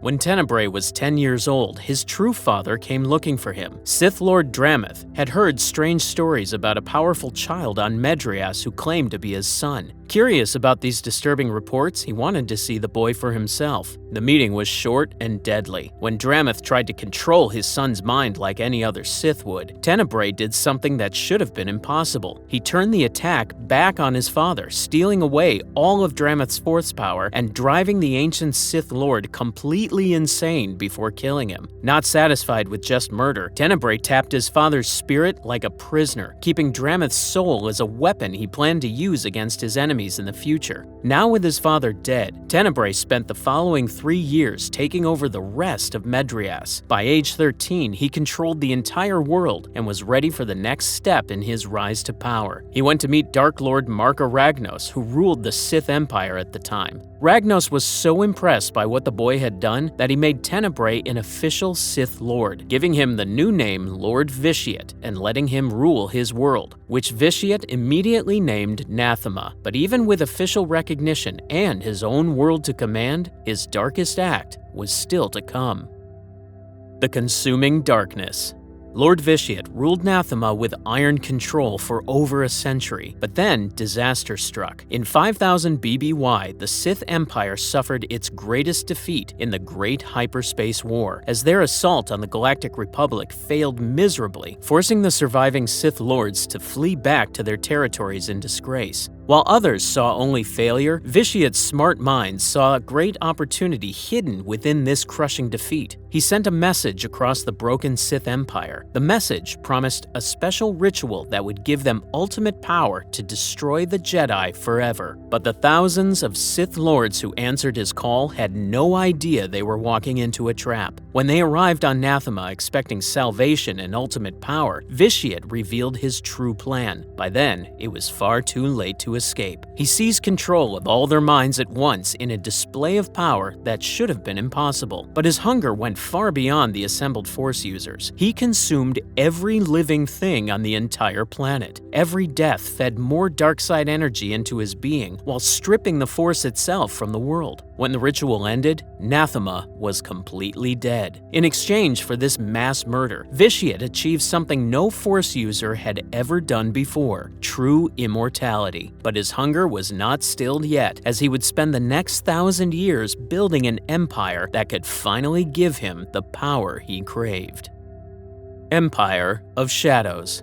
With Nathema dead and his immortality secured, the now Emperor of the Sith began his next phase of conquest. For 2 decades, he hid in the unknown regions, gathering the surviving Sith who had escaped the Republic's purge. The Emperor led these survivors on a 20-year journey through unknown regions until, in 4980 BBY, they discovered Dromund Kaas, a world perfect for rebuilding the Sith Empire from its ashes. Learning from the past, the Emperor carefully studied the old Empire's greatest failures. He created a totally new system of government, where the Dark Council would handle day-to-day operations, while he retreated into the shadows to become the secret ruler. His greatest trick was starting the devastating Mandalorian Wars that would reshape galactic politics for generations. Few understood the true puppet master behind the conflict that claimed millions of lives. To begin this carefully planned war, he secretly convinced the Mandalorians to attack the Republic. First, he sent a Sith messenger who planted visions of great conquest in Mandalore the Ultimate's mind, pushing the warrior clans into open war against the Republic. His real purpose was testing the Republic's military strength and political resolve under extreme pressure. Young Jedi Knights named Revan and Malak began investigating the war's mysterious true cause and eventually tracked him to Dromund Kaas. The Emperor had been expecting their arrival for years and took control of their minds completely, using techniques perfected on 8,000 Sith Lords. He changed the idealistic Jedi into Darth Revan and Darth Malak before sending them back to Republic space with orders to weaken the Republic for his invasion. But the Emperor made a crucial mistake that would haunt him for centuries. Revan and Malak had stronger wills than he expected and broke free from his mental control to find the ancient Starforge by themselves. They used the Starforge to build their own Sith Empire, and the resulting Jedi Civil War nearly destroyed the entire Jedi Order while serving his purposes, even if it didn't happen according to plan. When Revan was eventually captured, the Emperor kept him in stasis for over 300 years, but Revan's constant resistance slowed the Emperor's plans and weakened his connection to the dark side.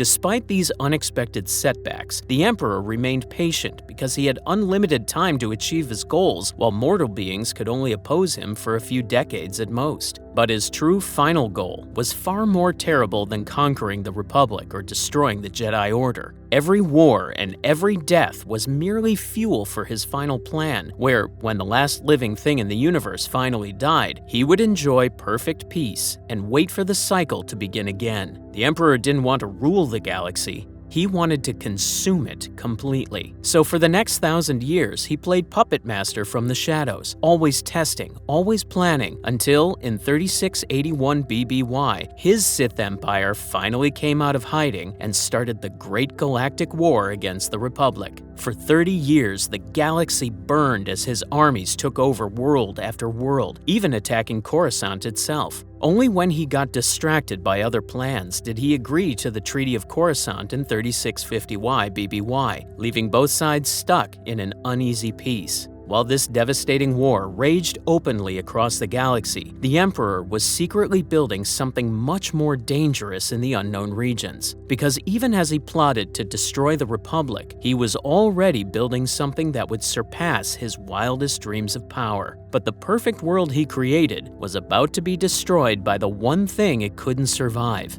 his own family. The Broken Crown. After the Great Galactic War, both empires were still recovering when the Emperor vanished into the unknown regions. While exploring these uncharted worlds, he discovered something incredible: Zakuul and its legendary Eternal Fleet. Thousands of AI-controlled battlecruisers floated in deep space. This technology was far beyond anything in known space, but claiming this power required a completely new approach. Taking the name Valkorion, he began a new life while keeping his original body hidden on Dromund Kaas. As Valkorion, he created the Eternal Empire, a seeming utopia where citizens lived comfortably under their immortal emperor's guidance. This perfect act hid the same monster that had consumed Nathema, though the emperor played his role flawlessly. To complete his vision, Valkorion decided he needed a family. Senya Tyrell had served as a brave knight of Zakuul, someone who dared to speak her mind even to the Emperor himself. He married her, and together they had 3 children: twin sons Arkan and Thexan, and a daughter named Vaylin. Senya had led missions across the galaxy with unmatched skill and honor, earning her place as the finest knight of Zakuul. When she first met Valkorion in the throne room, she was struck by moments of unexpected kindness. She fell in love with those fleeting moments, never realizing they were just another lie. Only years later, watching him send their daughter to be tortured, did she finally see the monster she had married. Their sons, Arkan and Thexan, shared everything: training sessions where they pushed each other to excel, quiet conversations about their father's impossible expectations, and dreams of earning his respect that burned in their hearts every day. For years, the deception worked perfectly, but the Emperor's true nature couldn't remain hidden forever, and cracks began to show in his perfect family when Valkorion showed complete lack of interest toward his sons, despite their desperate attempts to earn approval. However, his treatment of his own daughter Vaylin revealed the monster beneath the mask. Vaylin's powers showed up when she was very young, and she could move objects with just her mind. However, these abilities were so powerful that they terrified everyone who saw them, which made even her own father afraid of what she might become. These abilities were so immense they actually scared the immortal emperor. But instead of helping her grow and flourish, Valkorion saw his daughter as nothing more than a threat to his power. He sent her to a facility on Nathema. There, she endured brutal mental conditioning designed to suppress her powers, torture that would twist her into something far worse than he feared, while breaking Senya's heart when she discovered what was happening to their daughter. When Senya tried to rescue Vaylin, Valkorion stopped her efforts with cold calculation. When later she tried to flee with all 3 children, they rejected their mother and called her weak for opposing their father, breaking the perfect family that Valkorion had created through his complete inability to understand love or real connection. His children grew up damaged by his emotional coldness and cruel treatment, carrying deep anger that would eventually lead to the downfall of their immortal father. Blood and betrayal. Stories of mysterious attacks on border worlds made Darth Marr decide to hunt down the legendary Sith Emperor. He assembled a team of Republic operatives and launched an expedition into the unknown regions, searching for the source of these brutal raids on both Republic and Imperial territories. But the end of Valkorion's perfect empire began much closer to home. Arcann and Thexan returned from military campaigns with terrible scars from their battles against both Republic and Imperial worlds. Arcann had lost an arm in the fighting, while both brothers carried the weight of countless victories that meant nothing to their father. Despite recognition after years of being ignored, the twin brothers presented trophies from their conquest to Valkorion, hoping that finally, after all their achievements, he would show them the approval they craved more than anything else in the galaxy. But Valkorion's response was the same crushing indifference he had always shown. He treated their achievements as meaningless distractions while showing no emotion whatsoever. After a lifetime of being ignored by the one person whose approval they wanted most, something snapped in Arcann. He attacked his father with his lightsaber in pure rage. When Thexan tried to stop the violence, Arcann accidentally struck down his beloved twin brother instead. The accidental killing of his closest companion completely broke something essential in Arcann's spirit. Yet even witnessing his son's death, Valkorion showed no emotion. Arcann's grief transformed into rage beyond anything he had ever experienced, but outside events were about to give him the perfect chance for revenge. Darth Marr and his team had entered unknown regions, hunting for the source of attacks on both their territories and searching for the legendary Sith Emperor. Arcann's armies caught them completely by surprise, dragging Marr and the expedition's other leader, the Outlander, to Zakuul in chains like common prisoners. Darth Marr and the Outlander were dragged to the throne room where the Emperor waited. As soon as they entered, they could feel his dark presence crushing down on them like a weight. Yet they still called him out because they knew Zakuul was his second empire. Furthermore, they knew he destroyed Ziost, and they also knew he started decades of war between the Republic and Empire. The Emperor stood up and unchained Darth Marr with the Force. Then he demanded that Marr kneel before him, but Marr wasn't about to bow to anyone, so instead he killed 3 Zakuul guards in seconds.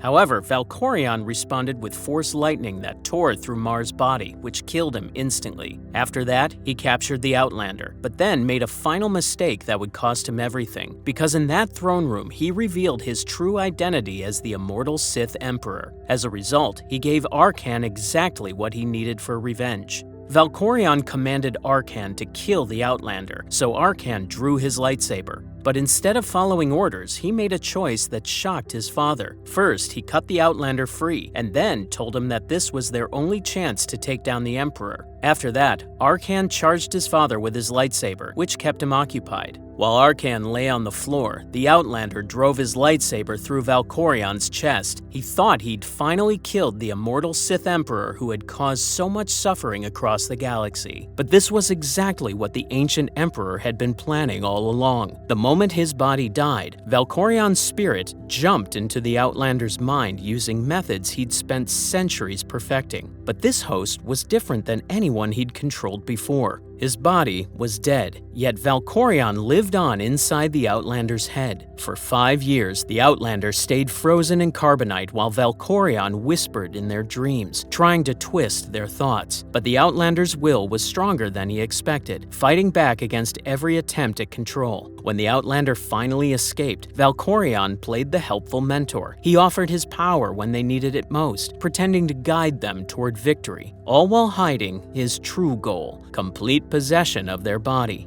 The irony was bitter. He'd once enslaved 8,000 Sith Lords without breaking a sweat, yet this single person kept slipping through his grasp. This was his final gamble. Either he would claim ultimate victory, or everything would crumble around him. The Last Deception. Valkorion played advisor while the Outlander fought Arcann's tyranny across the galaxy. The Outlander gathered allies from every corner of the known worlds, built a resistance movement that grew stronger with each victory, and eventually redeemed Arcann through his mother Senya's love. In a desperate fight aboard the gravestone, Senya begged her son to stop his anger. Her words reached him, turning him from a cruel ruler into someone who felt sorry for what he had done. Arcann went into hiding, finally free of the rage that had consumed him. But when Valen broke free from her mental conditioning, she became far more dangerous than Arcan had ever been. Years of torture had twisted her abilities into pure rage that threatened to tear apart everything in the galaxy. She had to be stopped before her unstable power destroyed entire worlds. The final confrontation on Odessen ended when the Outlander and his allies defeated her in combat, her uncontrolled power ultimately contributing to her downfall. With Thexan and Valen dead and Arcan vanished into hiding, the Outlander claimed the Eternal Throne. This was exactly what Valkorion had been planning throughout their entire relationship, every battle and every victory leading to this moment. He revealed his true intentions with cold satisfaction, telling the Outlander they had been nothing more than a carefully shaped weapon designed to serve his ultimate purpose. Now, he would take their body and rule once more as the Immortal Emperor. Valkorion continued his pitch, his voice echoing in the Outlander's mind. He told them to look around at the endless war between Republic and Empire. He offered peace through strength, where the strong would survive. The weak would be protected, but the Outlander had been preparing for this inevitable betrayal. The ultimate battle took place within the Outlander's mind rather than the physical world. They pulled out the holocron of Lord Dramath, Valkorion's tortured father, and discovered the Emperor's greatest weakness. The Outlander spoke of the same conditioning phrase Valkorion had used to control Valen, and it became his weakness when turned against him. Supported by the spirits of those he had wronged, Senya, Arcan, Valen, and countless others, the Outlander turned all of Valkorion's weapons against him with deadly results. In his final moments, Valkorion raged against the fate claiming him. The son of a farmer who had become a god through mass murder finally died as he had lived. Completely alone, consumed by the same darkness he had used for so long. But even this clear victory contained one final hidden danger, yet death would not be the end for the Immortal Emperor. Death of a god. When Lord Scourge and Jedi Kira Carson destroyed Tenebray's original preserved body on Dromund Kaas, something terrible was released. A plague of darkness. This was Tenebray's last chance to stay alive after death. The supernatural plague targeted Jedi like Sitel Shan, turning her and her followers into mindless servants as it searched for a powerful Force user to possess completely. Sitel Shan became the plague's primary target, but the Outlander and their allies recognized the signs of his influence. In the climactic battle known as Echoes of Oblivion, all three aspects of the Emperor's identity appeared at the same time to fight for continued existence. Tenebrae, the cruel child, Vitiate, the immortal Sith Lord, and Valkorion, the false Emperor. Heroes from across galactic history united against them. Revan, Mitra Surik, Darth Mar, and countless others who had suffered under his rule joined forces. Their combined will proved stronger than his accumulated power, as love and sacrifice beat hatred and selfishness in the final confrontation. Finally, the galaxy was free from the son of a farmer who had tried to consume everything that lived. But this was only possible because of the Force spirit of Revan. Our story begins on Darth Nihilus's darkest day that would turn him into the planet-eating Sith we know him as, because it was the events on Malachor V where Nihilus was created. We don't know much about Nihilus before Malachor V, but we do know he was a human male who served in the Mandalorian Wars, fighting alongside Revan's forces against the Neo-Crusaders. For years, he fought in the war, losing everything in the fighting, his family, his friends, even his will to live. But at Malachor V, as he stood on the planet's surface during the final battle, everything went terribly wrong. The moment had finally come to end the war, and when General Mitra Surik gave the order to activate Revan's secret weapon, he felt something terrible wake up in the Force. A wave of fear washed over him as the mass shadow generator created a huge gravity trap that crushed Malachor V's orbiting fleets in an instant. The ground shook hard beneath him as the planet itself began to crack, and his fellow soldiers died instantly, crushed by the debris or eaten by the dark energies set free. But something different happened to him, something that would change the entire galaxy.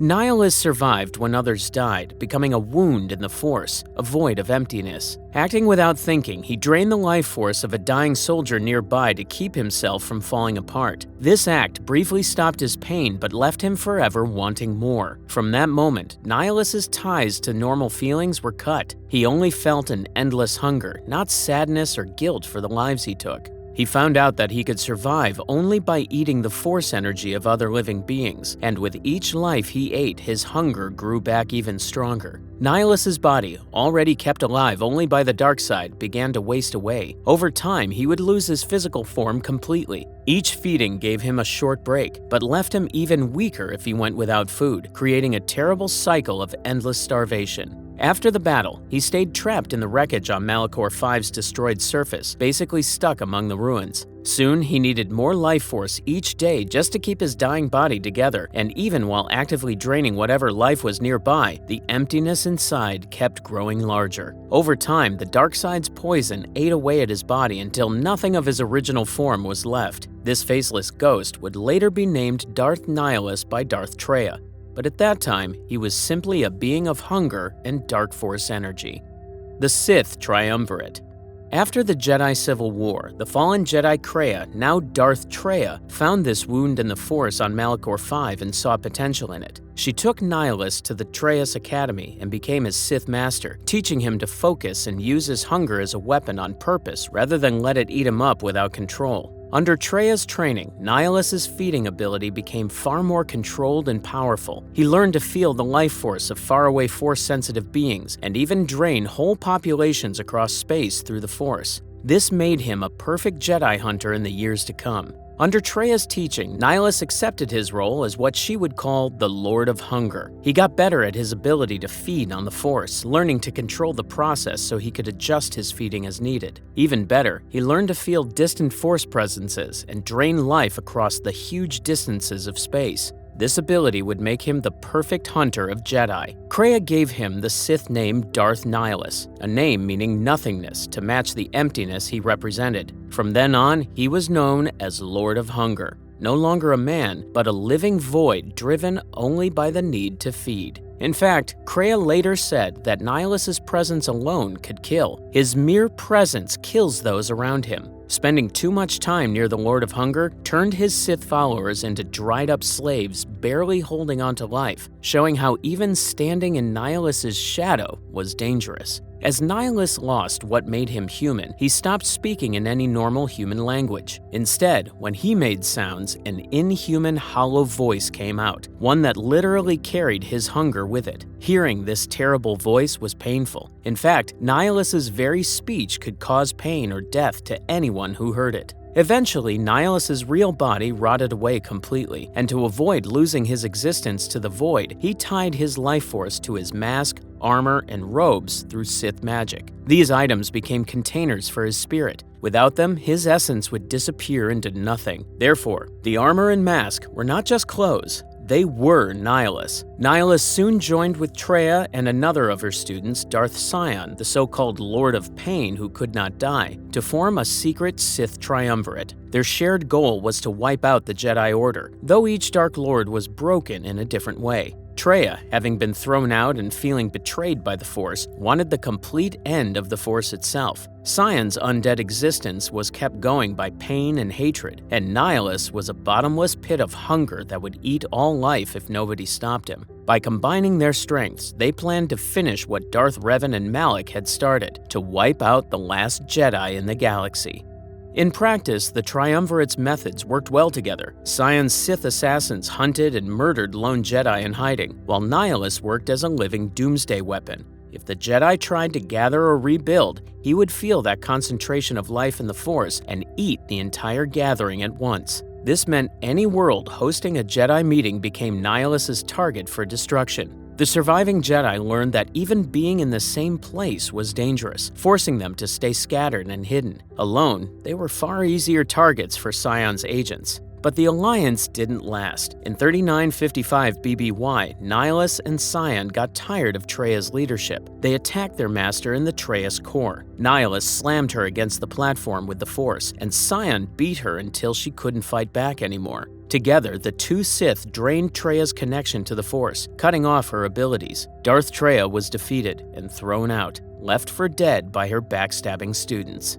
Thrown out and weakened, Kreia came to sadly realize what Nihilus truly was, a monster born of Malachor that, without guidance, could eat everything without caring. No longer controlled by her influence, Nihilus was not a precise weapon, but a wild force of nature beyond control. In exile, Kreia began to plan a way to destroy the creature she had helped create. She expected that the Jedi exile, Mitris Surik, who had accidentally played a part in Nihilus's creation at Malachor V, would one day return from the Outer Rim. Kreia quietly set up Surik as the answer to Nihilus, believing this wound in the Force could face the Lord of Hunger when the time came. Without Treia's influence, Nihilus existed only to feed. He had no big plan or final goal beyond the next meal. With each feeding, his power grew. But so too did his hunger, doubling after each feeding. He was already dead in every way that mattered. The only question was how many he would kill before he finally fell apart.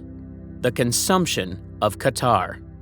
In 3952 BBY, Jedi Master Atris came up with a plan, one that sadly became the Jedi Order's biggest disaster. She secretly called the surviving Jedi Masters to a meeting on the Miraluka colony world of Katar, planning to use their gathering as bait to draw out the hidden Sith threat. Atris herself stayed behind on Telos 4, hiding her absence but quietly spreading word of this Jedi meeting in hopes the Sith would take the bait. She promised the others that if the Sith showed themselves, they could be faced and destroyed. Unfortunately, Atris badly underestimated the power hiding in the shadows. She believed the secret meeting on the Miraluka colony would lure the Sith into a trap she could spring. She promised the remaining Jedi Masters that when the Sith came, they would be ready to strike back.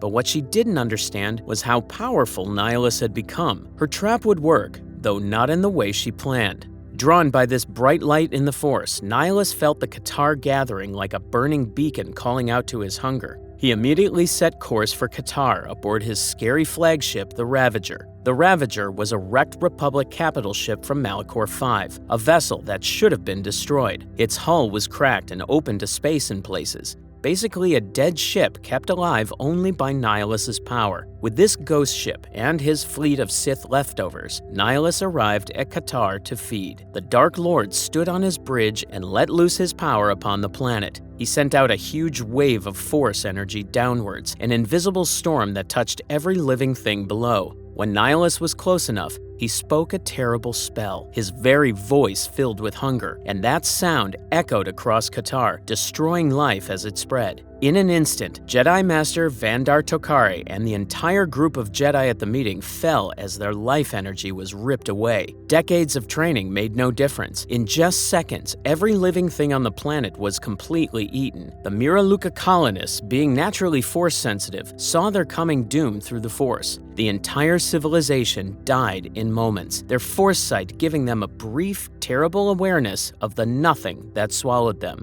Cities full of life seconds earlier had fallen quiet, turned into mass graveyards under a now empty sky. The surface of Katar was cleaned of all life, turned into lifeless rock and dust. Back on Telos, Atris, who had purposely stayed away from the meeting, felt the shock of those countless deaths through the Force. Only afterward did she fully understand how huge her mistake was. Yes, her trap had drawn out the hidden Sith, but at a terrible price. The gathered Jedi were destroyed, and an entire Miraluka colony was destroyed. Atris had tried to save the Jedi Order by finding its enemies. Instead, her actions almost finished the Jedi Order. Among the destruction, one person survived, a Miraluka woman named Visas Mar. Nihilus found the badly hurt Visas on the surface, and instead of killing her, he knocked her out and brought her aboard his ship. When Visas woke up days later, fully healed on the Ravager, Nihilus silently invaded her mind and showed her a vision of the galaxy through his eyes. In this vision, Visas saw a galaxy where all beings were stripped of the Force, disconnected from one another, and lost in chaos. Nihilus saw himself bringing order to this chaos by eating all life.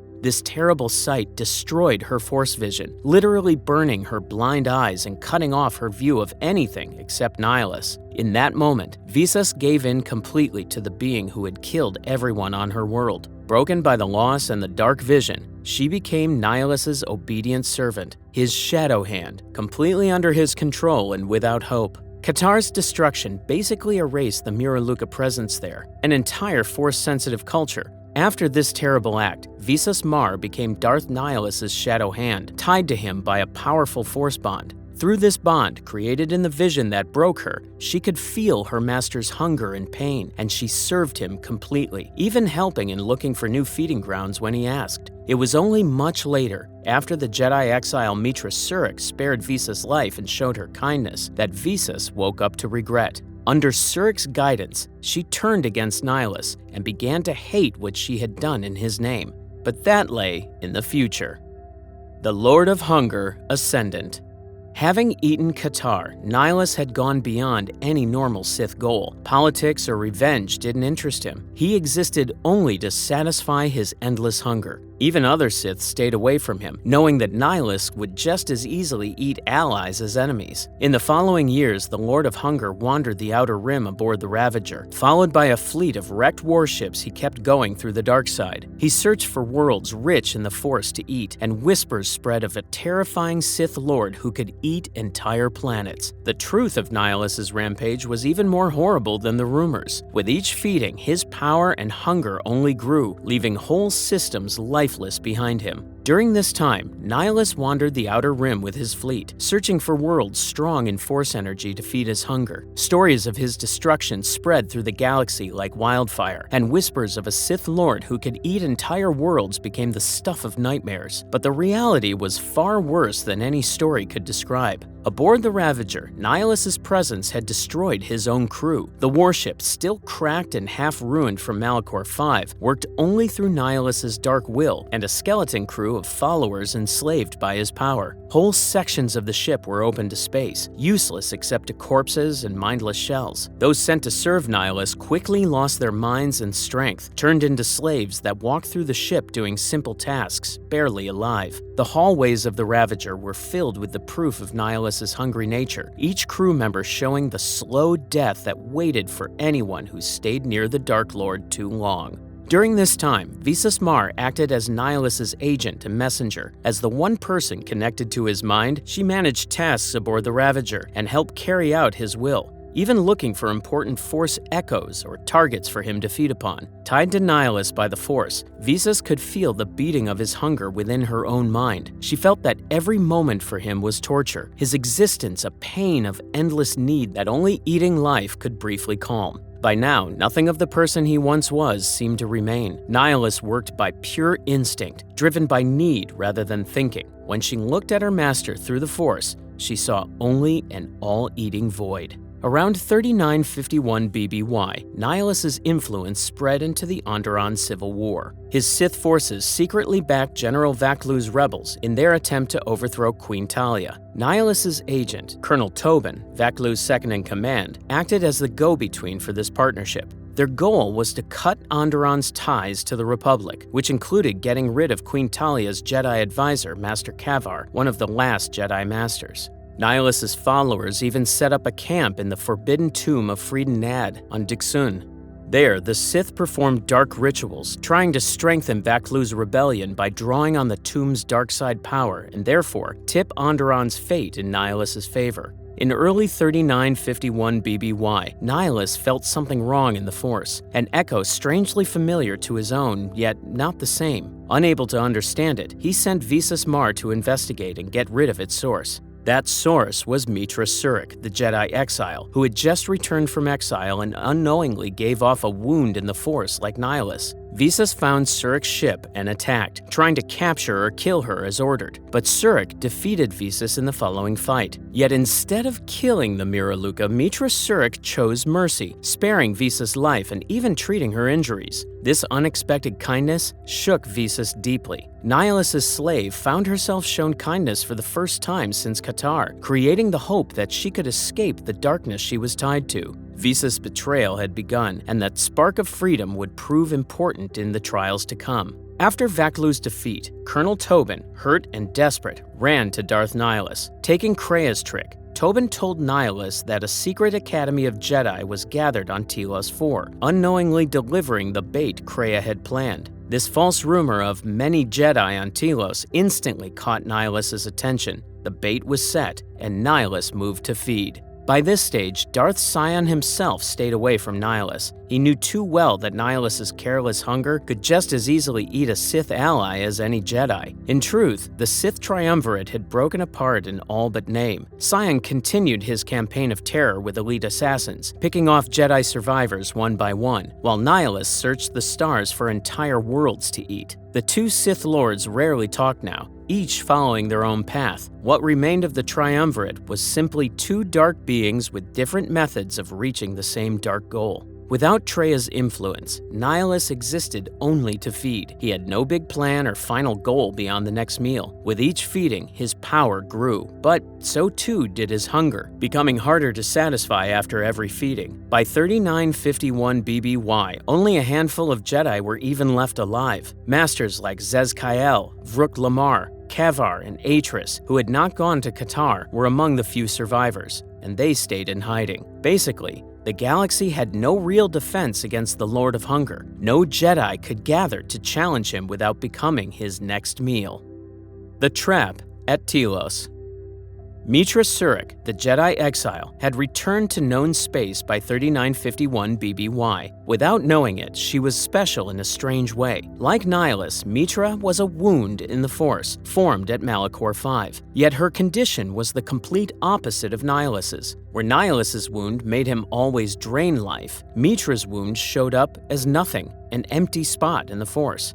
She survived Malachor V by cutting her connection to the Force, making herself empty to its touch. This meant that where Nihilus always ate life to survive, Mitra Surik was an empty space that could not be eaten or filled. In simple terms, the exile's very nature made her the perfect weapon against the Lord of Hunger. This Telos trap was the final piece of Krea's long game. By using Colonel Tobin's false report, Krea tricked Nihilus with the promise of a hidden Jedi Academy on Telos 4. However, the truth was different. Telos had no Jedi gathering at all. Only Atris lived there, and she had fallen from the Jedi path and collected Sith artifacts. Still, Nihilus believed the lie completely. Thinking a great feast of Jedi awaited him, he flew towards Telos with the Ravager, expecting a rich meal of Force energy that didn't really exist. Mitra Surik knew Nihilus would attack, so she set up her own trap at Telos. She got both the Republic Navy and the Mandalorians to work together for defense. Admiral Carth Onasi brought the Republic fleet, and Mandalore the Preserver, leader of the Mandalorians, brought his warriors to help. They all knew that normal fighting alone would not stop Nihilus. After all, how do you fight someone who can eat whole planets? As a result, while their fleets fought Nihilus's escort ships in space, Surik and her allies got ready for the real plan. They would sneak onto Nihilus's own ship.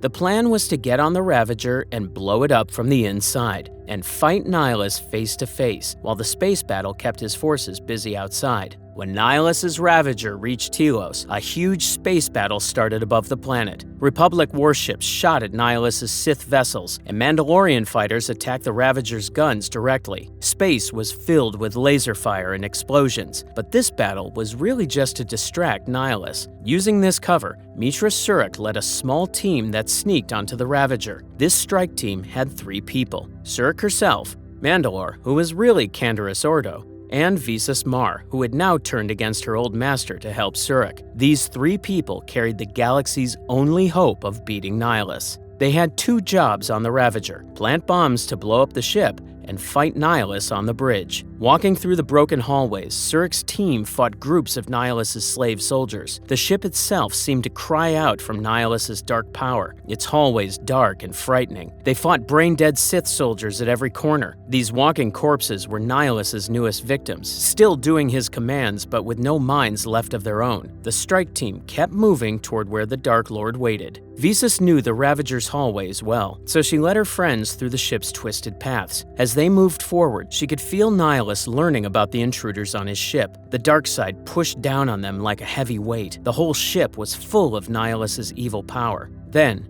Visas felt something she didn't expect. Through the force bond connecting her to Nihilus, she felt him getting confused. Nihilus's hunger had found the boarding team, but he could not see Mitra Surik properly. To Nihilus's force powers, the exile was something wrong, an empty space in the force, something he couldn't see or eat. This blind spot in what Nihilus could see would lead to his defeat.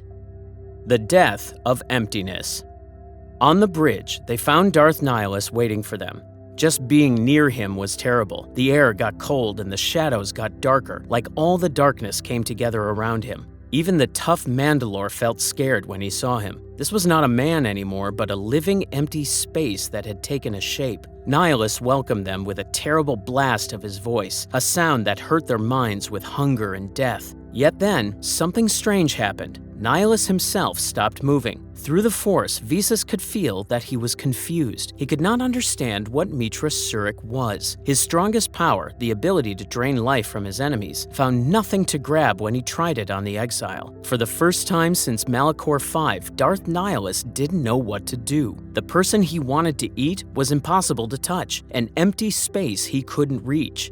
And so, the Lord of Hunger stopped to think. The shock of his failure made the Sith Lord freeze, unable to believe that for once, his hunger couldn't touch what he wanted to eat. Since his main power didn't work, Nihilus had to try other attacks. He threw Force energy at her, sent waves of darkness, tried everything to beat the exile. However, Mitra Surik stayed strong, fighting Nihilus with her lightsaber instead. Unlike all of Nihilus's other victims, Surik couldn't be beaten by his one special power. This fight had to be won with regular fighting. And when they fought with lightsabers, Nihilus's problems became clear. He wasn't used to fighting someone he couldn't drain strength from, so the exile's careful lightsaber attacks began to push him back. Every hit she landed made Nihilus weaker because he couldn't steal life energy to make himself stronger again. The Dark Lord had used his draining power for so long that, without it, he was losing to the skilled and brave Jedi exile. At one key moment, Nihilus threw Mitra Surik backwards with the Force, almost winning the fight. When Visas saw her friend in danger, she bravely jumped between them. She offered her own life to Nihilus in exchange for sparing Mitra Surik. At the same time, Mandalore ran forward, shooting his blaster and hitting the confused Sith Lord. While Nihilus was still stunned from the broken bond and hurt from Mandalore's attack, he couldn't defend himself. The exile got back up quickly, and together, Mitra Surik, Visas, and Mandalore attacked all at once, finally bringing Darth Nihilus down while he was weak. Darth Nihilus could barely stand now, yet he tried one more time to use his power. Unfortunately, there was nothing left for him to use. All his energy was gone, and there was no life around for him to eat. Right then, Mitra Surik moved forward and struck the final blow. Her lightsaber hit perfectly, cutting down the Lord of Hunger. Nihilus fell to the floor, unable to keep his body together anymore. After the battle ended, Visas walked over to where Nihilus had fallen. Maybe feeling sorry for him, or maybe just curious, she carefully took off his famous mask, wanting to see the face of the man he used to be. There was nothing there. Whatever was left of him disappeared completely. His robes dropped to the floor as his body turned to nothing. Darth Nihilus said no final words. There was nothing left to say, and nothing left of him to say it. So Darth Nihilus, the Lord of Hunger, was no more. The endless hunger that had driven him was put out at last, and the void he represented ate the last of his form as he died. Darth Nihilus had eaten entire worlds, yet died hollow and unfulfilled. Proof that unlimited power without purpose leads only to self-destruction. But his former master, Darth Traya, would chase an even more dangerous goal, the complete destruction of the Force itself. Darth Bane was not always the powerful Sith we know him as today, because his disturbing story actually started with him being just a beaten miner's son named Des on a Patros. Des was 18 years old when his father, Hurst, attacked him in a drunken rage, cracking his ribs with brutal punches. But that night, something inside Des finally broke. Suddenly, power rushed through him, even though he had never touched his father. Then, as Des imagined Hurst's heart stopping, it actually did stop beating. Hurst fell down dead from a heart attack. Des stood there for several minutes, completely unable to understand what had just happened. But this was only the first time the Force would save him, and it wouldn't be the last. 5 years later, Des was still working the Catorsis mines when everything suddenly changed. A Republic soldier started a fight with Des in a cantina, and Des killed him in self-defense. His alien friend Groshik then helped him escape before Republic forces could arrest him. So Groshik smuggled Des off-world to join the Sith Brotherhood of Darkness army as his only choice left. Des became a foot soldier in the Gloom Walkers unit, where his strange abilities quickly became clear. While other soldiers struggled to hit moving targets, Des always knew exactly where the targets would be before they got there. During hand-to-hand fighting practice, his reflexes and intuition gave him an edge in combat. Plus, he showed amazing strength from his mining background along with weird reflexes that made him extremely dangerous in combat. This and all following information are drawn from Drew Karpyshyn's Darth Bane trilogy. We highly recommend the books. The first mission. After 6 months with the Gloomwalkers, Dez's unit got sent to Phasira. The planet was a Republic manufacturing world with a heavily defended capital city. Also, the Sith forces had been ordered to capture an important Republic outpost as part of a larger attack on the planet. His company had to attack the Republic position through a killing field. However, as they prepared to move forward, Dez felt something was terribly wrong because his skin prickled with warning, so he could sense the attack plan would fail badly. Dez tried to warn Lieutenant Ulabor about the deadly plan, but the officer wouldn't listen. He cared more about following orders than protecting soldiers' lives. So before the attack could begin at dawn, Dez made his choice. He hit Ulabor with a single punch, knocking the lieutenant completely unconscious before he could give the order to charge. Taking command right away, Dez led the Gloomwalkers away from the killing field. Instead of trying a frontal attack, he waited until nightfall and then guided them through a ravine that gave them cover on the enemy's side. They crawled through mud and darkness, moving quietly toward the Republic position. The defenders were clearly expecting a daylight attack from the front, not a night raid from behind. When Dez and his soldiers finally came out behind enemy lines, he let loose power he didn't even know he had. The dark side flowed through him, guiding his aim while also making his body stronger. Even when a flash grenade temporarily blinded him, Dez could still sense the Republic soldiers through the Force. In just seconds, he killed the remaining defenders with impossible accuracy. His squad completely overwhelmed the Republic position from behind, while the defenders were caught totally off guard. As a result, they successfully captured the outpost with few casualties, since only 9 soldiers from Dez's unit died in the attack. The victory should have earned Dez major recognition, yet Ulabor simply reported him for mutiny and hitting a superior officer after waking up. Dez would have been executed for striking an officer. Luckily, Lord Khopesh of the Brotherhood of Darkness stepped in at the last moment. Lord Khopesh was a purple-skinned Twi'lek with burning orange eyes that glowed strangely in the darkness. He had heard about Dez's unusual abilities during the battle. Such power was extremely rare. The dark side clearly flowed through Dez like a river. Khopesh offered Dez a simple choice between coming to the Sith Academy on Korriban for training or facing execution for mutiny. The journey to Korriban took several weeks through hyperspace. Dez learned that the Brotherhood of Darkness controlled huge territories across the galaxy, though the Republic deliberately hid this truth from its citizens. Plus, this new Sith Empire was totally different from the old ones. Lord Khan had united all Sith as equals, ending the infighting that had destroyed previous empires. Meanwhile, Dez listened carefully, already sensing something deeply wrong with this idea.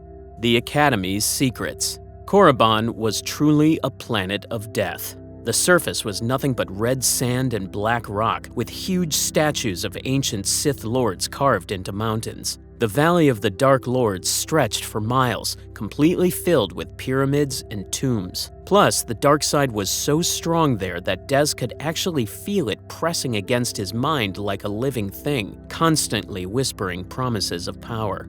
The Sith Academy was built right into a mountain, its entrance being a huge arch covered in warnings written in the ancient Sith language. Inside, stone hallways constantly echoed with footsteps, while ancient symbols covered every wall. The air itself was really thick with dark side energy, making it hard for new students to breathe. Plus, the heavy atmosphere tested every student's willpower from the moment they entered. Dez took the name Bane when he joined the academy. It had been his father's cruel nickname for him, calling Dez the bane of my existence, which was perfect for someone ready to leave his past behind. The teachers right away approved because a Sith name helped separate them from their weak past. From that moment forward, Dez was completely dead to everyone at the academy. Only Bane remained.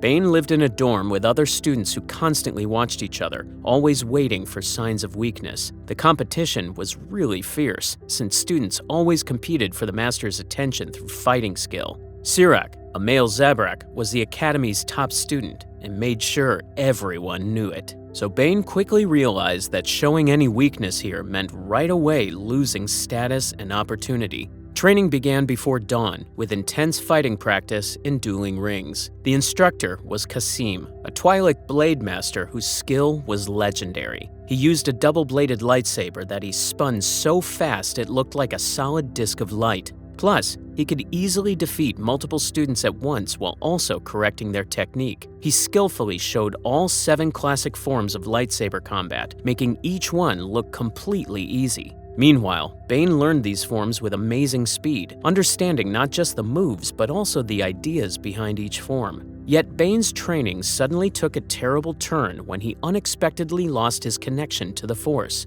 After killing a student named Foharg in a practice duel, and then realizing he had killed his father through the dark side years ago, overwhelming guilt and doubt completely ate him up. He couldn't touch the Force at all, making him completely useless in combat. The other students constantly made fun of him, while even the masters completely ignored him. His rival Sirak badly beat him in their first major duel, nearly killing him with a crushing defeat. Everything changed when Githany approached him. She was a fallen Jedi who had joined the Brotherhood, both beautiful and deadly. She saw huge potential in Bane that others had completely given up on. In secret, she carefully taught him to embrace his emotions rather than fight them. Under her expert guidance, Bane's power returned even stronger than before. When he faced Sirak again in a formal duel, Bane beat him, but deliberately spared his life, which greatly disappointed Githany. Later, Sirak foolishly attacked Bane in the Academy library with allies. This time, Bane ruthlessly killed him, cutting off the Zabrak's head as Sirak desperately begged for mercy. While other students spent free time either fighting or drinking, Bane constantly studied in the archives. The library contained thousands of years of built-up Sith knowledge. However, most students completely ignored these dusty books and holocrons because they wrongly thought study was weakness. Meanwhile, Bane clearly saw it as a chance to gain huge power through understanding. Lord Cordis, the Academy's headmaster, found Bane reading forbidden texts about ancient Sith lords one night. Cordis was really ancient himself since his body was badly withered by decades of dark side corruption. His skin was yellow and cracked, with deeply sunken eyes that seemed to pierce through anyone who met his gaze. Plus, his appearance naturally commanded fear and respect from all who served under him.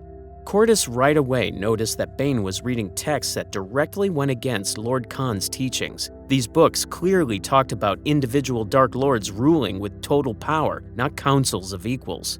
When Cordis saw Bane's obvious interest in these dangerous ideas, he right away ordered him to stop. The ancient archives were strictly off-limits because such knowledge would certainly bring trouble to the Brotherhood. But Bane simply couldn't let go of what he had learned. The texts mentioned that Naga Sadow had coordinated huge fleets through illusions and battle meditation, while Exar Kun single-handedly corrupted whole groups of Jedi. They were clearly individuals with terrible power, not committee members just voting on decisions. Despite Cordis's stern warnings, Bane stubbornly continued his research in secret. In the deepest archives, he eventually found references to a holocron created by Darth Revan that was supposedly located on the planet Lahan. The text claimed this holocron contained knowledge that could completely change the Sith forever. The Killing Fields of Ruusan. Bane's education finally reached its peak when his growing doubts about the Brotherhood's ideas became too strong to ignore.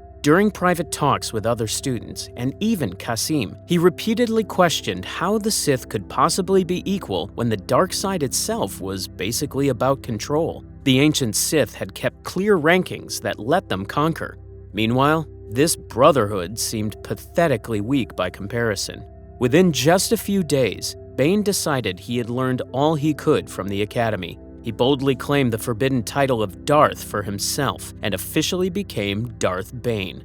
Then, right away, left Korriban to seek Revan's holocron on Lahan. He brazenly stole Lord Cordis's personal ship for the journey. Lahan was completely hidden by electromagnetic storms that made flying extremely dangerous. When Bane finally arrived on Lahan's surface through the deadly storms, he found a world of black beaches and ancient ruins. The Rakata had ruled the entire galaxy from here 25,000 years ago. Plus, their dead machines still eerily dotted the landscape. However, Bane definitely wasn't alone on Lahan. Lord Khan had specifically sent Qasim to kill him because he clearly saw Bane as a threat to the Brotherhood's unity. Githany had sensed Bane's location through their force bond and informed Khan, who then dispatched the Twi'lek Master with clear orders. When Qasim's ship finally landed on Lahan's black beaches, he could strongly feel Bane's presence like a blazing beacon of dark power coming from the Temple of the Ancients. The temple itself was truly a monument to forgotten power. The entrance was flanked by statues of ancient warriors whose faces were worn completely smooth by thousands of years of storms. Qasim moved carefully through the temple's corridors like a shadow, his footsteps absolutely silent on the ancient stone. He had personally trained Bane in every form of lightsaber combat. Now that knowledge would be turned against his former student. The irony wasn't lost on him, since the Brotherhood's greatest weapon master was now hunting the Brotherhood's greatest rebel. He finally found Bane in the temple's central chamber, standing calmly before a massive stone altar where Revan's holocron floated mysteriously in a column of blue light. Bane didn't even turn when Qasim entered. He had clearly sensed his former teacher approaching from the moment he landed on the planet. Qasim formally announced that Lord Khan commanded Bane's immediate death because he had completely betrayed everything the Brotherhood stood for. Bane finally turned around, and Qasim was genuinely shocked by his transformation. His former student's eyes burned with intense yellow fire, while dark veins visibly pulsed beneath his skin. The weeks spent on Lahan studying Revan's teachings had fundamentally changed him.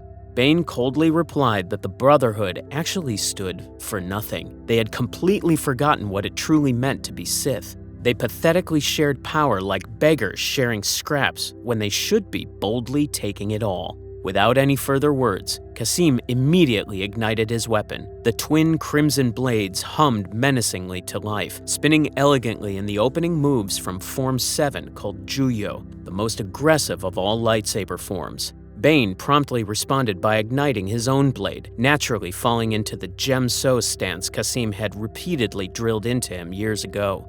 Their first exchange was almost impossibly fast for the eye to follow. Qasim's staff spun in deadly arcs, while Bane smoothly blocked with simple movements, always using his greater strength to turn aside the attacks. They moved gracefully through the temple chamber in a deadly dance, each carefully testing the other's defenses. Meanwhile, the ancient columns around them now bore fresh scars from glancing lightsaber strikes. For several intense minutes, they fought as complete equals. Master and former student locked in perfect combat. Their blades met hundreds of times, repeatedly creating showers of sparks that brilliantly lit up the dark temple. Neither could successfully gain a decisive advantage. Qasim's extensive experience and technique perfectly matched against Bane's power and youth.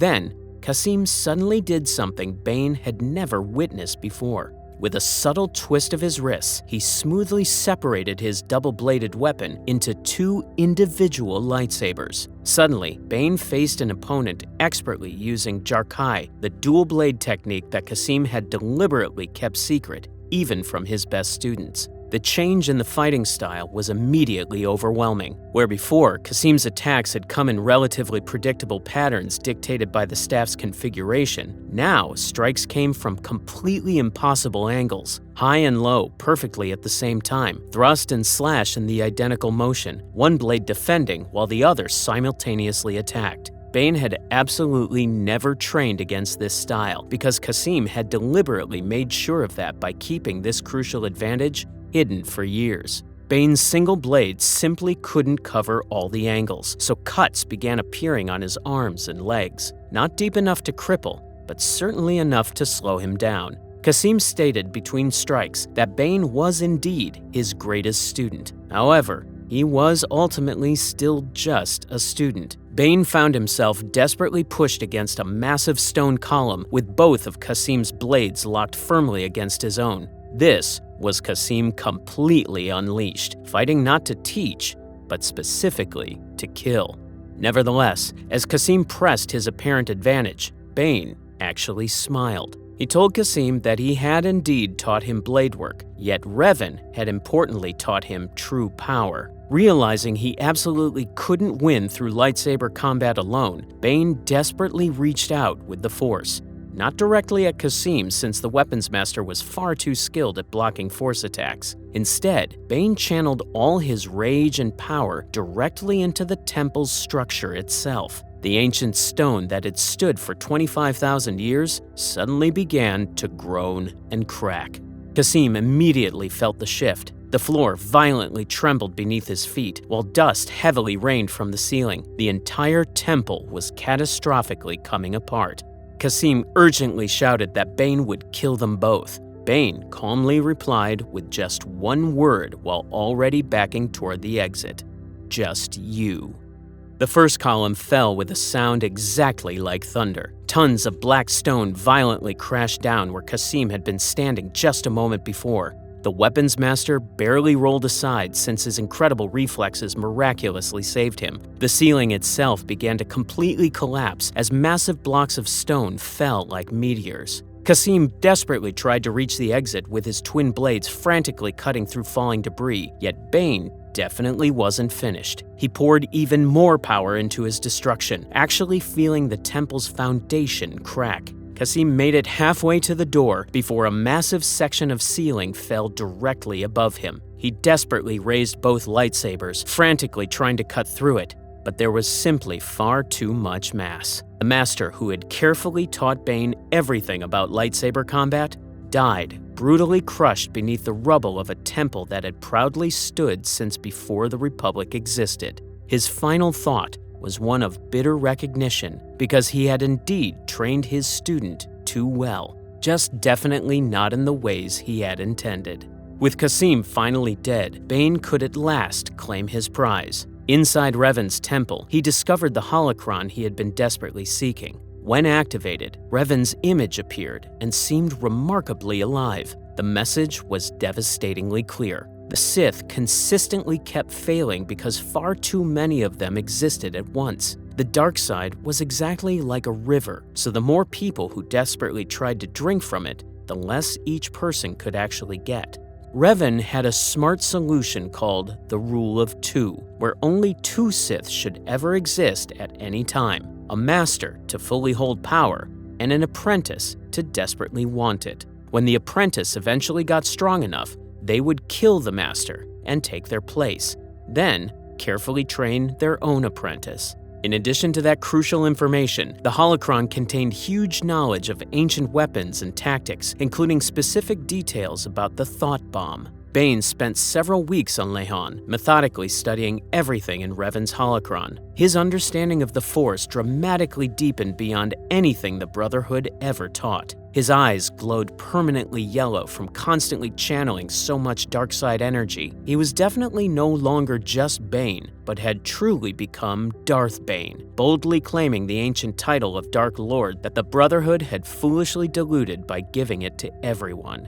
Some among the Sith truly believed Bane might actually be the Sith'Ari, a predicted figure who would completely destroy the Sith and then make them stronger. The prophecy said this chosen one would lead the Sith through destruction to perfection. Meanwhile, Bane fully embraced this destiny because clearly he saw himself as the one who would save the dark side by destroying those who had weakened it. Meanwhile, on Ruusan, the war had decisively turned against the Brotherhood. The Jedi Army of Light, led by Lord Hoth, had consistently won victory after victory. The Sith Lords were desperately deserting daily, frantically running to the unknown regions rather than face inevitable defeat. Also, Lord Khan had grown increasingly desperate and paranoid, constantly turning on his own followers and continuously ranting about traitors everywhere. When Bane finally arrived on Ruusan, he found the Brotherhood on the absolute verge of collapse. Only about 100 Sith Lords remained of the thousands who had originally started the war. They were completely desperate, literally starving, and willing to try absolutely anything. Upon arriving at the Brotherhood's camp, Bane was immediately confronted by Lord Cordis. Cordis eagerly offered to support Bane, believing he might seize leadership from Khan. Bane coldly told him he had come not to lead, but to destroy the Brotherhood, then brutally executed Cordis with the Force. Afterward, Bane confidently presented himself to the remaining Sith as their salvation. First, Bane impressively showed his power by leading them in a devastating dark-side ritual. The remaining Sith Lords were understandably skeptical when he gathered them in a circle on a hill overlooking the battlefield. Yet when Bane actually began the ritual, even the strongest doubters immediately felt the power building. Bane forcefully commanded them to join their hatred with his. He told them to stop thinking of themselves as individuals. For this crucial moment, they would become one weapon aimed at their enemies. The Sith Lords reluctantly linked hands, forming a circle with Bane at its center. At first, nothing significant happened, except for a few sparks of electricity dancing between their fingers. Lord Kopesh felt it first, as his own anger suddenly magnified 100-fold, rapidly flowing out of him and directly into the growing storm of dark energy. Beside him, Githany audibly gasped as her hatred instantly became fuel for something far greater than herself. Even Lord Khan, usually so carefully controlled, found his emotions being forcibly pulled into the vortex Bane was deliberately creating. The sky above them turned completely black, even though it had been perfectly clear moments before. Down on the plains below, Lord Hoth's army of light was confidently advancing in perfect formation. 3,000 Jedi Knights and soldiers marched steadily forward, completely confident in their numerical superiority and recent victories. They had systematically pushed the Sith back for weeks, so this seemed like just another predictable retreat. Victory was finally in reach.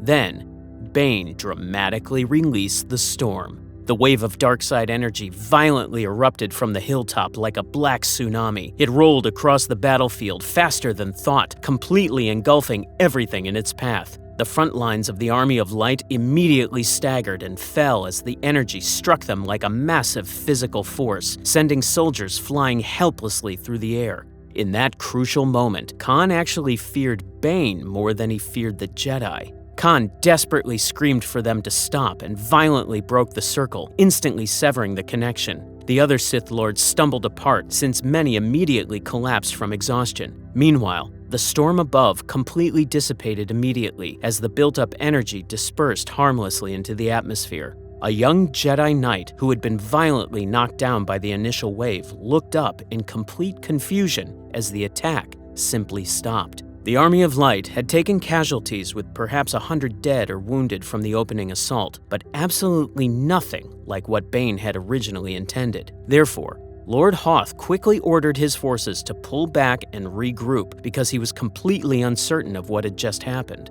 Over the hilltop, several Sith Lords had completely collapsed from the strain. 2 had actually died since their bodies simply couldn't handle the tremendous amount of dark-side energy that had violently flowed through them. Lord Khan himself was on his hands and knees and desperately gasping for breath. Nevertheless, Bane stood tall at the center, with his eyes glowing like twin suns. Bane coldly told the surviving Sith that was exactly what they could have accomplished if Khan hadn't pathetically broken the ritual. He stated their cowardice had directly cost them victory. The partial success definitely impressed, but also deeply disturbed Lord Khan. Bane had clearly proven that unified Sith power could actually work, though it also dramatically showed how much stronger Bane had become during his absence. Furthermore, the other Sith Lords looked at Bane with an obvious mixture of awe and fear, since this was power completely beyond what most of them had ever imagined possible. Lord Khan was genuinely impressed, but also deeply suspicious. Bane's near success clearly proved that unified Sith power could definitely work, but it also dramatically showed how much stronger Bane had become during his absence. Still, with the war going so catastrophically badly, Khan had absolutely no choice except to accept Bane's help. Bane subsequently sent Khan detailed instructions for creating a thought bomb, which was a devastating weapon that could completely destroy every Force user within its range. He specifically told them the weapon would destroy only the Jedi and permanently trap their souls in agony forever. However, he deliberately lied that they all must absolutely channel their power together in perfect unity or it simply wouldn't work. This was completely a lie. The thought bomb would actually kill everyone, including both Jedi and Sith alike. Also, Bane definitely knew Khan was far too desperate to realize the trap. The ritual to create the thought bomb was absolutely horrific. Khan forcefully required every remaining Sith to contribute power, and those who went completely mad from the strain were brutally executed by his enforcers. Githany, who had loyally followed the Brotherhood to Ruusan, suddenly realized what Bane had actually done. Before the final battle could begin, Lord Khan secretly sent Githany to assassinate Bane on Ambria. She desperately tried to poison him by seductively kissing him with Synox-coated lips. The poison would definitely kill within hours, yet Bane quickly realized the symptoms. The toxin burned painfully through his veins as he stumbled away from her shocking betrayal. Bane desperately tried to use the dark side to sustain himself by brutally killing a family of scavengers and greedily absorbing their life force, but it simply wasn't enough. He finally collapsed near death on Ambria. Desperate, he painfully dragged himself to the healer Caleb's cottage and ruthlessly threatened Caleb's daughter to force the healer to cure him. Caleb reluctantly purged the Synox from Bane's system using ancient healing techniques and force abilities, ultimately saving his life. Bane left the healer alive, though the threat to his family remained clear. By the time Bane finally recovered, the final battle had already begun. Lord Hoth bravely led 100 brave Jedi volunteers directly into the caves where the Brotherhood had desperately taken shelter. They fully expected desperate resistance, but were completely ready to end the war once and for all. In the deepest chamber, Khan and his remaining followers stood ominously around the thought bomb, which was a sphere of pure darkness that literally hurt to look at. The Sith Lords were continuously chanting in the ancient language, desperately pouring their hatred into the weapon. Lord Khopesh was notably not among them. He had finally realized the complete madness of Khan's plan and wisely escaped the caves at the last possible moment. Outside, mortally wounded from earlier battles, he unexpectedly encountered the Jedi Lord Farfalla. In exchange for honestly revealing the thought bomb plot, Khopesh boldly demanded an honorable death in combat. Farfalla respectfully obliged, granting the Purple Twi'lek Sith Lord a warrior's end just moments before the catastrophe. Bane carefully positioned himself far from the caves, since he knew precisely when detonation would occur. When he finally felt the thought bomb reaching critical mass, he was already several kilometers away. Behind him, Khan desperately screamed and catastrophically released the thought bomb. The explosion was completely beyond description. Every Force user within 5 kilometers instantly ceased to exist. Their bodies turned to ash immediately. Yet worse, their souls were permanently trapped in eternal agony. The explosion left a terrible wound in the Force itself, which was a place where reality was permanently damaged. Additionally, Lord Hoth and Lord Khan died together as their eternal war finally ended in mutual destruction. Githany, too, was completely consumed, since she had been in the caves when the bomb detonated. But there was actually a witness, a young girl named Rain who had been on Ruusan during the battle as a child soldier with the Army of Light. She was only 10 years old, originally brought to the war by her cousins, who mistakenly thought her Force sensitivity could help the Jedi cause. Instead, she would witness unspeakable horrors that would completely shape her into something terrible after the thought bomb detonated.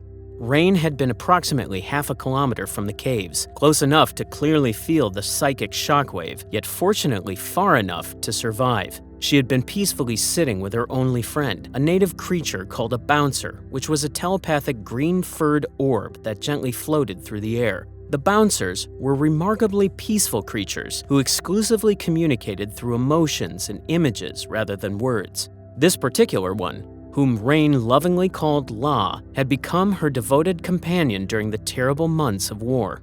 As the thought bomb's energy violently erupted outward, Rain instinctively created a protective force shield around herself and La. She didn't consciously know how she did it, since the power simply flowed through her in automatic response to mortal danger. The shield miraculously held against the initial blast, successfully protecting them both from instant annihilation. Nevertheless, she painfully felt every death through the Force as thousands of souls desperately screamed while they were brutally ripped from their bodies and permanently trapped in eternal torment. The experience nearly completely destroyed her mind. She immediately fell to her knees, desperately clutching her head as the overwhelming mental shock washed over her. Every Jedi and Sith who died in that horrible moment, she felt their final thoughts, including their absolute terror. La immediately wrapped his furry form around her, desperately trying to shield her mind from the worst of it by continuously humming a wordless song of comfort through their mental connection.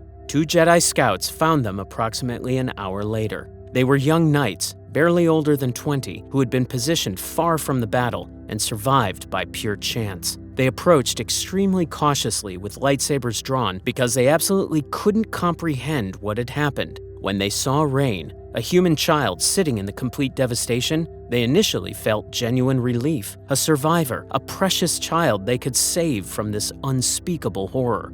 Then, they suddenly saw La.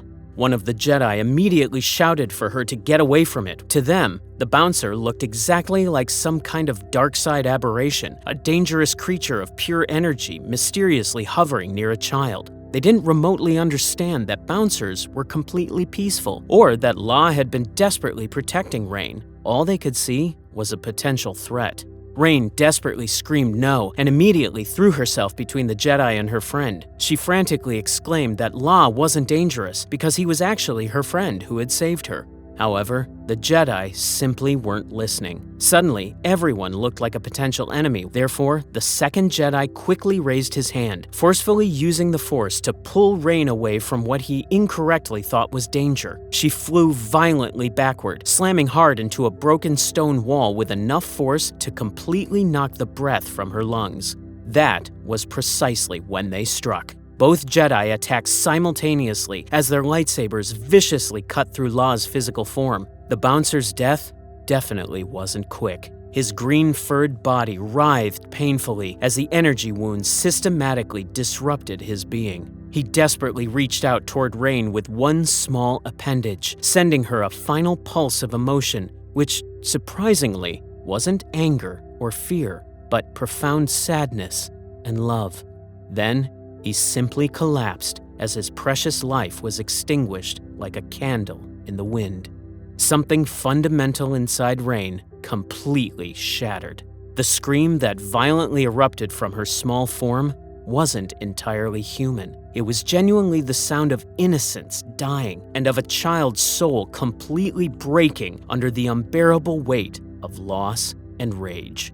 As a result, the ground around her immediately cracked in a spiderweb pattern as darkside energy uncontrollably poured out of her without conscious direction. Her eyes, which had previously been brown, instantly turned yellow as sulfur. The 2 Jedi barely had enough time to realize their terrible mistake before Rain's power violently struck them. They were forcefully lifted into the air by invisible hands, while their bodies painfully contorted in ways that bones absolutely weren't meant to bend. She wasn't consciously using any technique or learned skill, since this was pure, raw emotion violently given form through the Force. She desperately wanted them to hurt exactly like she hurt. She needed them to feel precisely what it was like to lose absolutely everything. The first Jedi's neck suddenly snapped with an audible crack as his head was twisted completely backward. Meanwhile, the second Jedi desperately tried to speak, perhaps to apologize or beg, yet Rain instantly crushed his windpipe with a mere thought. Part of her, which was still a 10-year-old girl, was genuinely horrified by what she was doing. However, that innocent part was rapidly drowning under a devastating tsunami of grief and fury. When both Jedi were finally dead, their bodies dropped lifelessly to the ground like broken dolls. Rain stood there motionless among 3 corpses, including 2 Jedi she had brutally killed and the broken body of the only friend she had left in the entire world. The dark side energy gradually faded away, leaving her feeling completely hollow and cold. She didn't cry at all because she was utterly beyond tears now. That was precisely how Bane found her 20 minutes later, standing perfectly still among the dead and blankly staring at nothing with those sulphurous yellow eyes. He approached extremely carefully, since he immediately recognized the signs of someone who had just violently discovered their true power in the worst possible way. Rain stated without looking at Bane that they had killed him. She quietly explained that La never hurt anyone because he just desperately wanted to help. Bane carefully studied the scene, including the dead Jedi whose bodies were violently twisted and broken, plus the leftover dark energy still visibly clinging to the child like smoke. He had originally come to Ruusan to destroy the Brotherhood, yet he had unexpectedly found something far more valuable. This girl clearly had the kind of power that appeared only once in a generation. More importantly, she had already taken the first step into darkness. Therefore, the Jedi had essentially done his work for him. Bane calmly told her that the Jedi always destroy what they don't understand. They constantly claim to be guardians of peace, but they inevitably bring only death. She had finally seen their true nature now. Rain finally looked directly at him, and Bane saw not merely a child, but a potential weapon of absolutely unlimited possibility. The grief in her eyes was already visibly hardening into something much colder and infinitely more dangerous. She had successfully killed 2 trained Jedi in a single moment of pure rage. With proper training, she could definitely become something completely unprecedented. Rain quietly asked what she was supposed to do now. Everyone was completely dead, while La was permanently gone. She had absolutely nowhere to go. Bane smoothly extended his hand and told her to come with him. He could definitely teach her to properly use this power. He could specifically show her how to ensure she never lost anyone again. The Jedi cruelly took her friend from her, so he would thoroughly teach her to take absolutely everything from them. Rain looked at his extended hand for a long, uncertain moment. She could clearly feel the darkness powerfully radiating from him, yet it didn't actually frighten her. Nothing could possibly frighten her anymore, since she had already experienced the absolute worst thing imaginable. She had permanently lost the only being who had ever shown her unconditional kindness. When she finally took Bane's hand, her fate was completely sealed. Yet Bane didn't immediately take her away. First, he gave Rain a ruthless test by ordering her to escape Ruusan alone and meet him on Onderon in 10 days. Only the truly strong deserve to become Sith. The child miraculously survived against all odds and successfully reunited with him, proving Bane's instincts completely correct. The child named Rain effectively died in that crucial moment, even though her body lived on. What remained would eventually become Darth Zana, one of the most feared Sith Lords in galactic history. Master and Apprentice. After Rain passed his initial test, Bane immediately took her to Ambria, a world completely poisoned by ancient Sith experiments. The planet's atmosphere was dangerously toxic to most life, while its surface remained completely barren, except for Lake Nath, whose waters literally drove people mad. Moreover, the powerful dark side energy there would speed up her training, while keeping them hidden from any surviving Jedi. That complete transformation would take many years of hard training and considerable pain, but for now, she was simply a broken child with unimaginable power and absolutely nothing left to lose.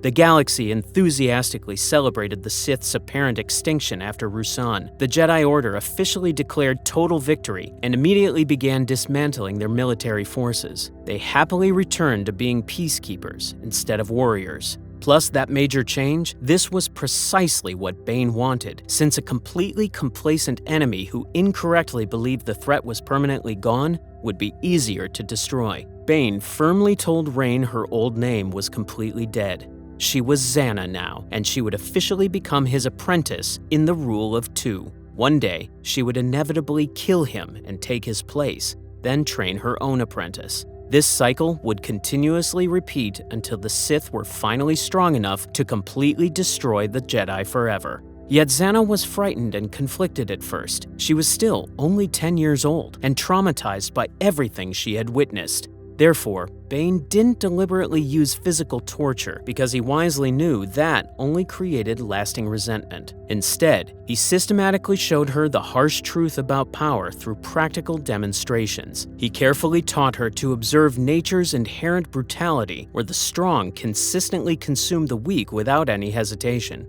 Furthermore, Bane thoroughly explained this was the galaxy's fundamental law. The Republic constantly pretended otherwise, yet their supposed peace came entirely from military strength. Meanwhile, the Jedi continuously claimed to serve justice, but their justice ultimately came from their lightsabers. The first year of training specifically focused on systematically breaking down everything Zannah previously believed. Bane repeatedly demonstrated the harsh realities of survival, gradually making her understand that weakness inevitably invited destruction. He deliberately forced her to feel deaths through the Force whenever they eliminated threats to their secrecy. Furthermore, he consistently taught her that compassion was an expensive luxury the Sith absolutely couldn't afford. Over the following difficult months, Bane methodically taught Zannah to channel her fear into anger, then her anger into usable power. He made her study ancient Sith magic on Ambria and orchestrate intrigues to harden her resolve, continuously pushing her body and mind to their limits. When she struggled with the demanding training, he would use the Force to help her continue.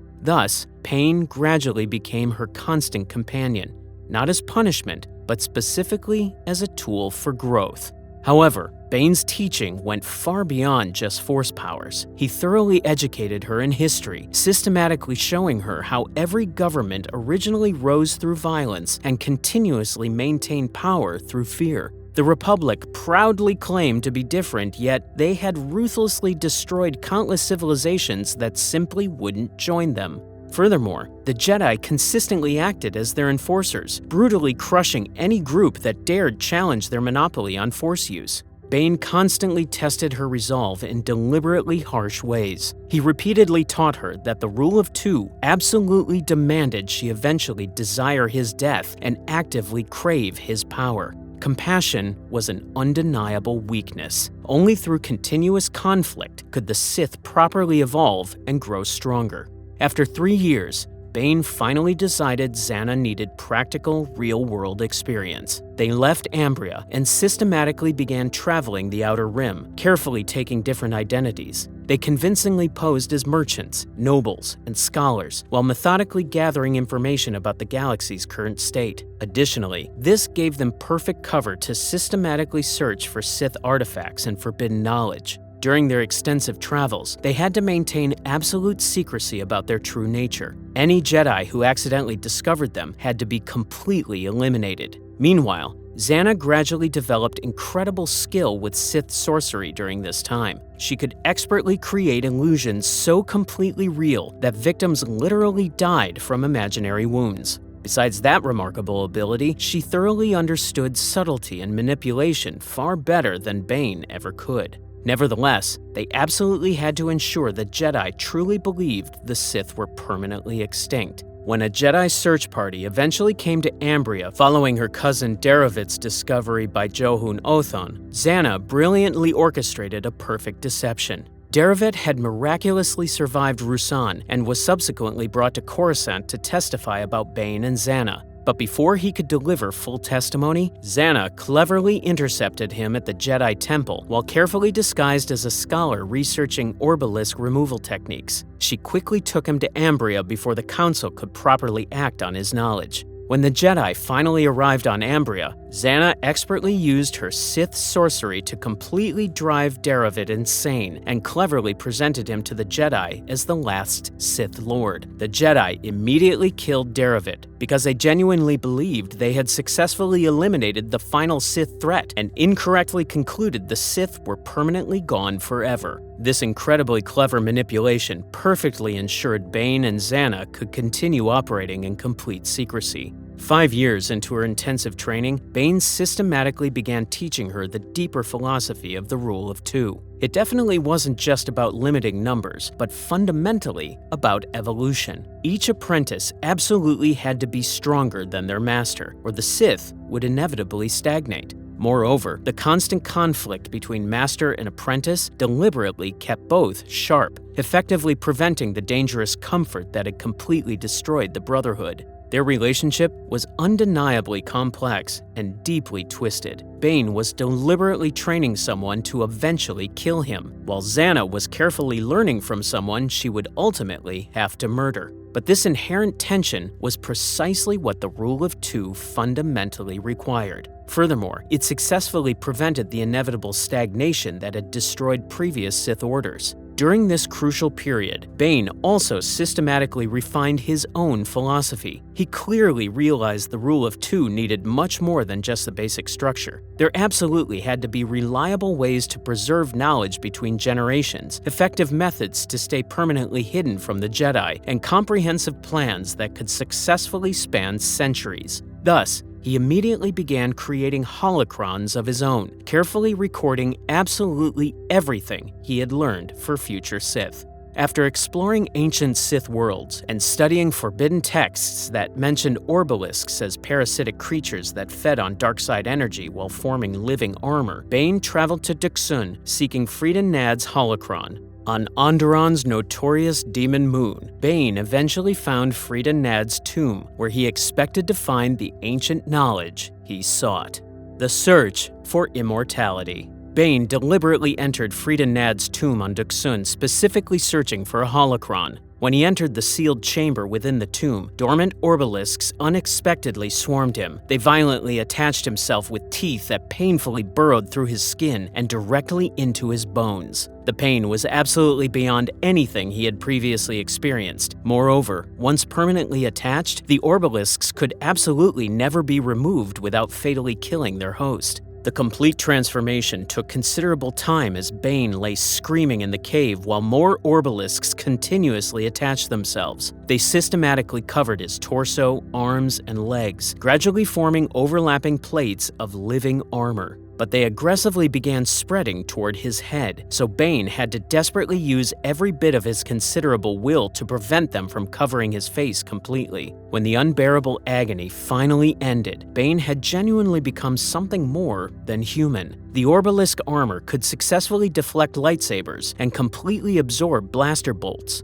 The creatures continuously fed on his dark side energy, while simultaneously making him significantly stronger. Furthermore, the constant, excruciating pain they caused consistently gave him something to channel into additional power, making his force abilities even more devastating. Nevertheless, the orbalisks definitely brought terrible problems. They multiplied constantly, aggressively trying to cover his entire body. Bane had to continuously use the force to desperately keep them from spreading to his face and hands. Moreover, they voraciously fed on his emotions, making his anger increasingly harder to control. His thoughts became progressively more violent, so he had to carefully meditate for hours each day just to barely maintain his sanity. When he finally returned to Zannah, she was genuinely horrified by his shocking transformation. The orbalisks made him look exactly like a monster, completely covered in living armor that visibly pulsed with each heartbeat. Bane calmly explained that everything inevitably kills you slowly. Yet until the orbalisks finally did, they made him practically invincible.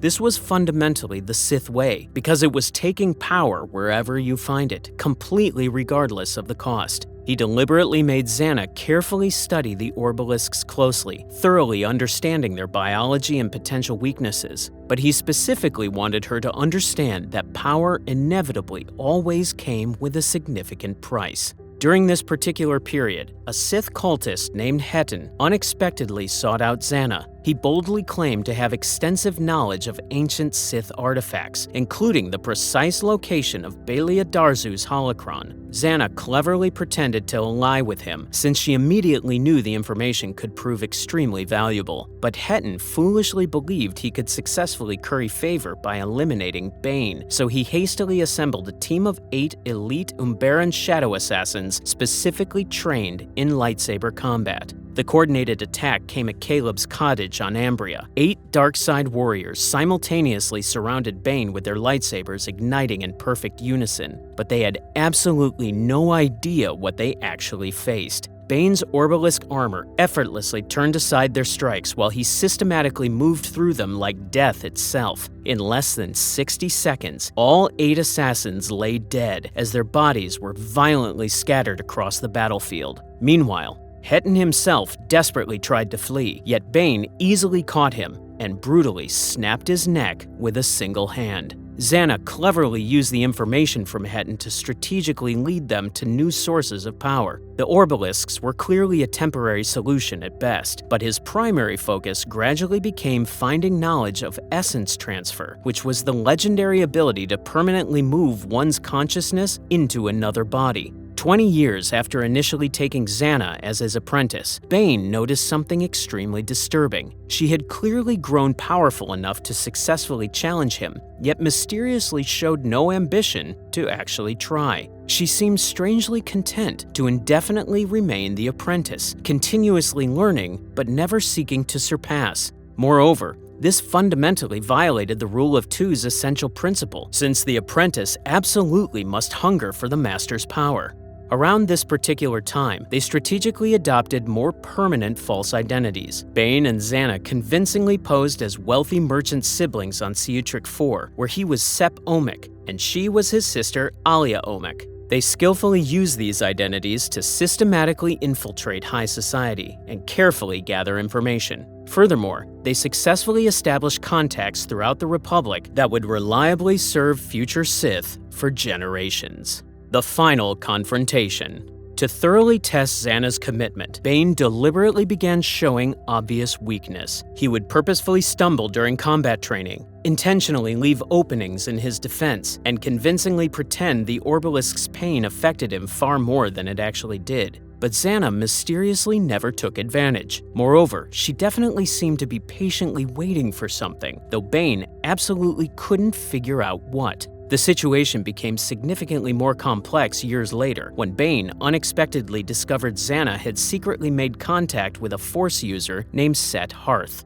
This clearly violated the Rule of Two, which strictly demanded only 2 Sith at any time. But besides that concerning development, it strongly suggested Xana was definitely planning something behind his back. Bane angrily confronted her about flagrantly breaking their most sacred law. Though physically scarred and still noticeably weak from losing the orbalisks years before, his fury was absolutely undeniable. Xana calmly explained she had simply learned from him to always think strategically ahead. When she eventually killed him, she would immediately need an apprentice ready. But Set Hearth ultimately proved to be a complete coward who fled before any actual confrontation occurred. A group of 5 Jedi had unfortunately discovered their presence on Tython years earlier, where Bane had been carefully searching for Balia Darzu's holocron. The Jedi had meticulously followed leads from various information about Sith activity. When they suddenly attacked, both Bane and Xana desperately fought together against them. But this unexpected battle would prove extremely costly for both master and apprentice. The battle was incredibly fierce against 5 Jedi, including Valenthine Farfalla and Johun Othon. Bane's orbalisk armor successfully protected him from most lightsaber strikes, yet one Jedi possessed a cortosis weave blade that could actually damage the creatures. Several orbalisks got their protective shells cracked completely open. Moreover, Bane himself successfully managed to kill 2 Jedi before the damaged parasites began rapidly releasing toxins into his bloodstream. Xana efficiently finished off the remaining 3 Jedi by cleverly using her sorcery to completely trap them in nightmarish illusions while she systematically cut them down. Nevertheless, the hard-won victory was extremely costly. The damaged orbalisks were continuously releasing a slow poison that would inevitably kill Bane within days. As the deadly poison burned through his veins, Xana desperately brought him back to Ambria. She quickly found the healer, Caleb, and through serious threats against his daughter, forcefully compelled him to remove the orbalisks and treat the poison. After successfully healing Bane, Caleb demanded they send a message to the Jedi as part of their deal. The process very nearly killed Bane. Xana killed Caleb to silence any witnesses, though she had arranged for the Jedi to be alerted as Caleb requested. Nevertheless, both clearly knew that their final confrontation would inevitably arrive eventually. After the orbalisks were finally removed, Bane desperately sought one final source of ultimate power. A treacherous journey to Praketh in the deep core nearly completely destroyed his ship from violent gravity anomalies. But Praketh itself was an ancient fortress world with massive citadels that had stood completely empty for thousands of years. Darth Anadu's fortress was an imposing black pyramid that continuously radiated darkside energy so powerfully it killed all plant life for miles around. Inside, Bane had to violently fight through Anadu's cultists, who incredibly still guarded the tomb after countless centuries. They were absolute fanatics who had unnaturally extended their lives through forbidden dark rituals. Moreover, they viciously attacked with ancient weapons and mysterious force powers Bane had never previously seen. Bane systematically fought through them all and eventually found not just a holocron, but Anadu's actual mummified corpse, which was perfectly preserved by Sith alchemy. When Bane carefully activated the holocron, Anadu's spirit suddenly appeared as not merely an image, but the actual consciousness of the ancient Sith Lord. Besides that shocking development, Anadu seemingly offered to teach Bane essence transfer, the legendary ability to permanently possess another person's body when your own inevitably failed. But as Bane eagerly learned the technique, Anadu suddenly tried to possess him. The mental battle was incredibly fierce, since it was fought entirely within their minds. Anadu possessed centuries of accumulated experience, yet Bane had rigorously trained his will through decades of pain and constant struggle. Furthermore, he cleverly turned Anadu's own technique directly against him, effectively trapping the ancient spirit and ultimately destroying it completely. This crucial knowledge changed absolutely everything for Bane. He suddenly realized he could potentially live forever by systematically taking new bodies when his current one eventually failed. Nevertheless, the absolutely ideal host would necessarily need to be young, incredibly strong in the Force, and extensively trained in Sith techniques. Someone exactly like Xana. Moreover, this shocking realization added a completely new dimension to their already complex relationship. On the third night after his exhausting return from Prakoth, as Bane slowly regained his strength, Xana suddenly struck. She didn't formally announce her challenge or give any warning. She simply ignited her double-bladed lightsaber and viciously attacked where Bane lay seemingly weakened. But Bane had actually been waiting for this exact moment. Despite his genuinely weakened state, he quickly rolled aside and successfully blocked her strike with his own blade. Master and apprentice finally faced each other with absolute deadly intent after 20 years together. They intimately knew each other's techniques perfectly, since they had extensively trained together for 2 decades. Xana's double-bladed weapon continuously spun in defensive patterns, while she patiently waited for openings. But Bane desperately attacked with desperate strength because he clearly knew his body was still recovering. Additionally, the battle definitely wasn't just physical, but deeply philosophical. Bane angrily gasped between strikes that Xana had waited far too long. She should have killed him years ago when she first had the chance. Now she had grown comfortable instead of hungry for power. But Xana remained focused on her goal, knowing that she had learned everything he could teach. His knowledge, his power, his mistakes, all belonged to her now. He had taught her patience, so now he would die from his own lesson. As they desperately fought, Bane dramatically revealed his ultimate plan. He absolutely wouldn't just passively let her kill him. He possessed the secret of essence transfer. When his body inevitably failed, he would simply take hers. She had unknowingly trained for 20 years to ultimately become his next host. But the physical battle violently ended when Xana expertly summoned writhing tendrils of pure darkness from Ambria's poisoned ground. These tendrils viciously tore into Bane and severely wounded him as he helplessly collapsed to the ground. As his body finally fell, Bane's spirit dramatically erupted from his dying flesh and aggressively invaded Xana's mind. The real battle had actually just begun. Inside Xana's consciousness, they desperately fought with pure will, intimately knew every corner of Xana's thoughts, since he had carefully shaped them since she was merely 10 years old.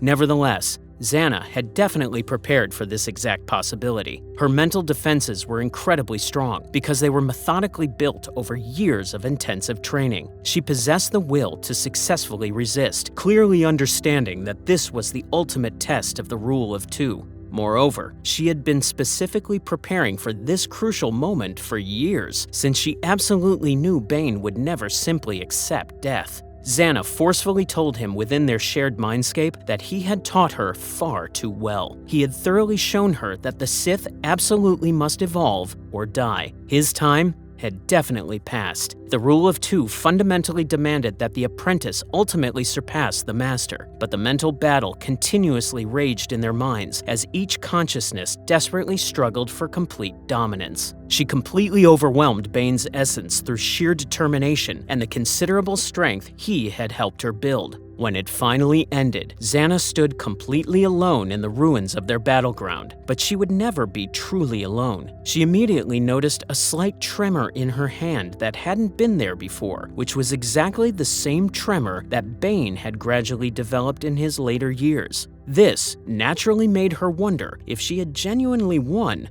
or if some lingering trace of Bane somehow remained within her. The galaxy had to continuously keep believing the Sith were permanently extinct, while the rule of two secretly continued in absolute secrecy. Moreover, she would definitely need to find her own apprentice very soon, someone to eventually challenge her, exactly as she had successfully challenged Bane. She already had someone specifically in mind, since a Niktoshi assassin named Cognis had recently encountered them during Bane's capture on Doan. The assassin had witnessed Bane's tremendous power firsthand and abandoned her original mission, mysteriously drawn by prophetic visions of the future. Cognis would officially become Darth Cognis, effectively ensuring the rule of two would successfully continue for countless generations. The Sith would permanently remain hidden, consistently growing stronger with each successful passing of power until they were finally ready to completely destroy the Jedi forever. But there was actually another Sith who found a completely different path to immortality, and that was Emperor Valkorion. So watch his story next.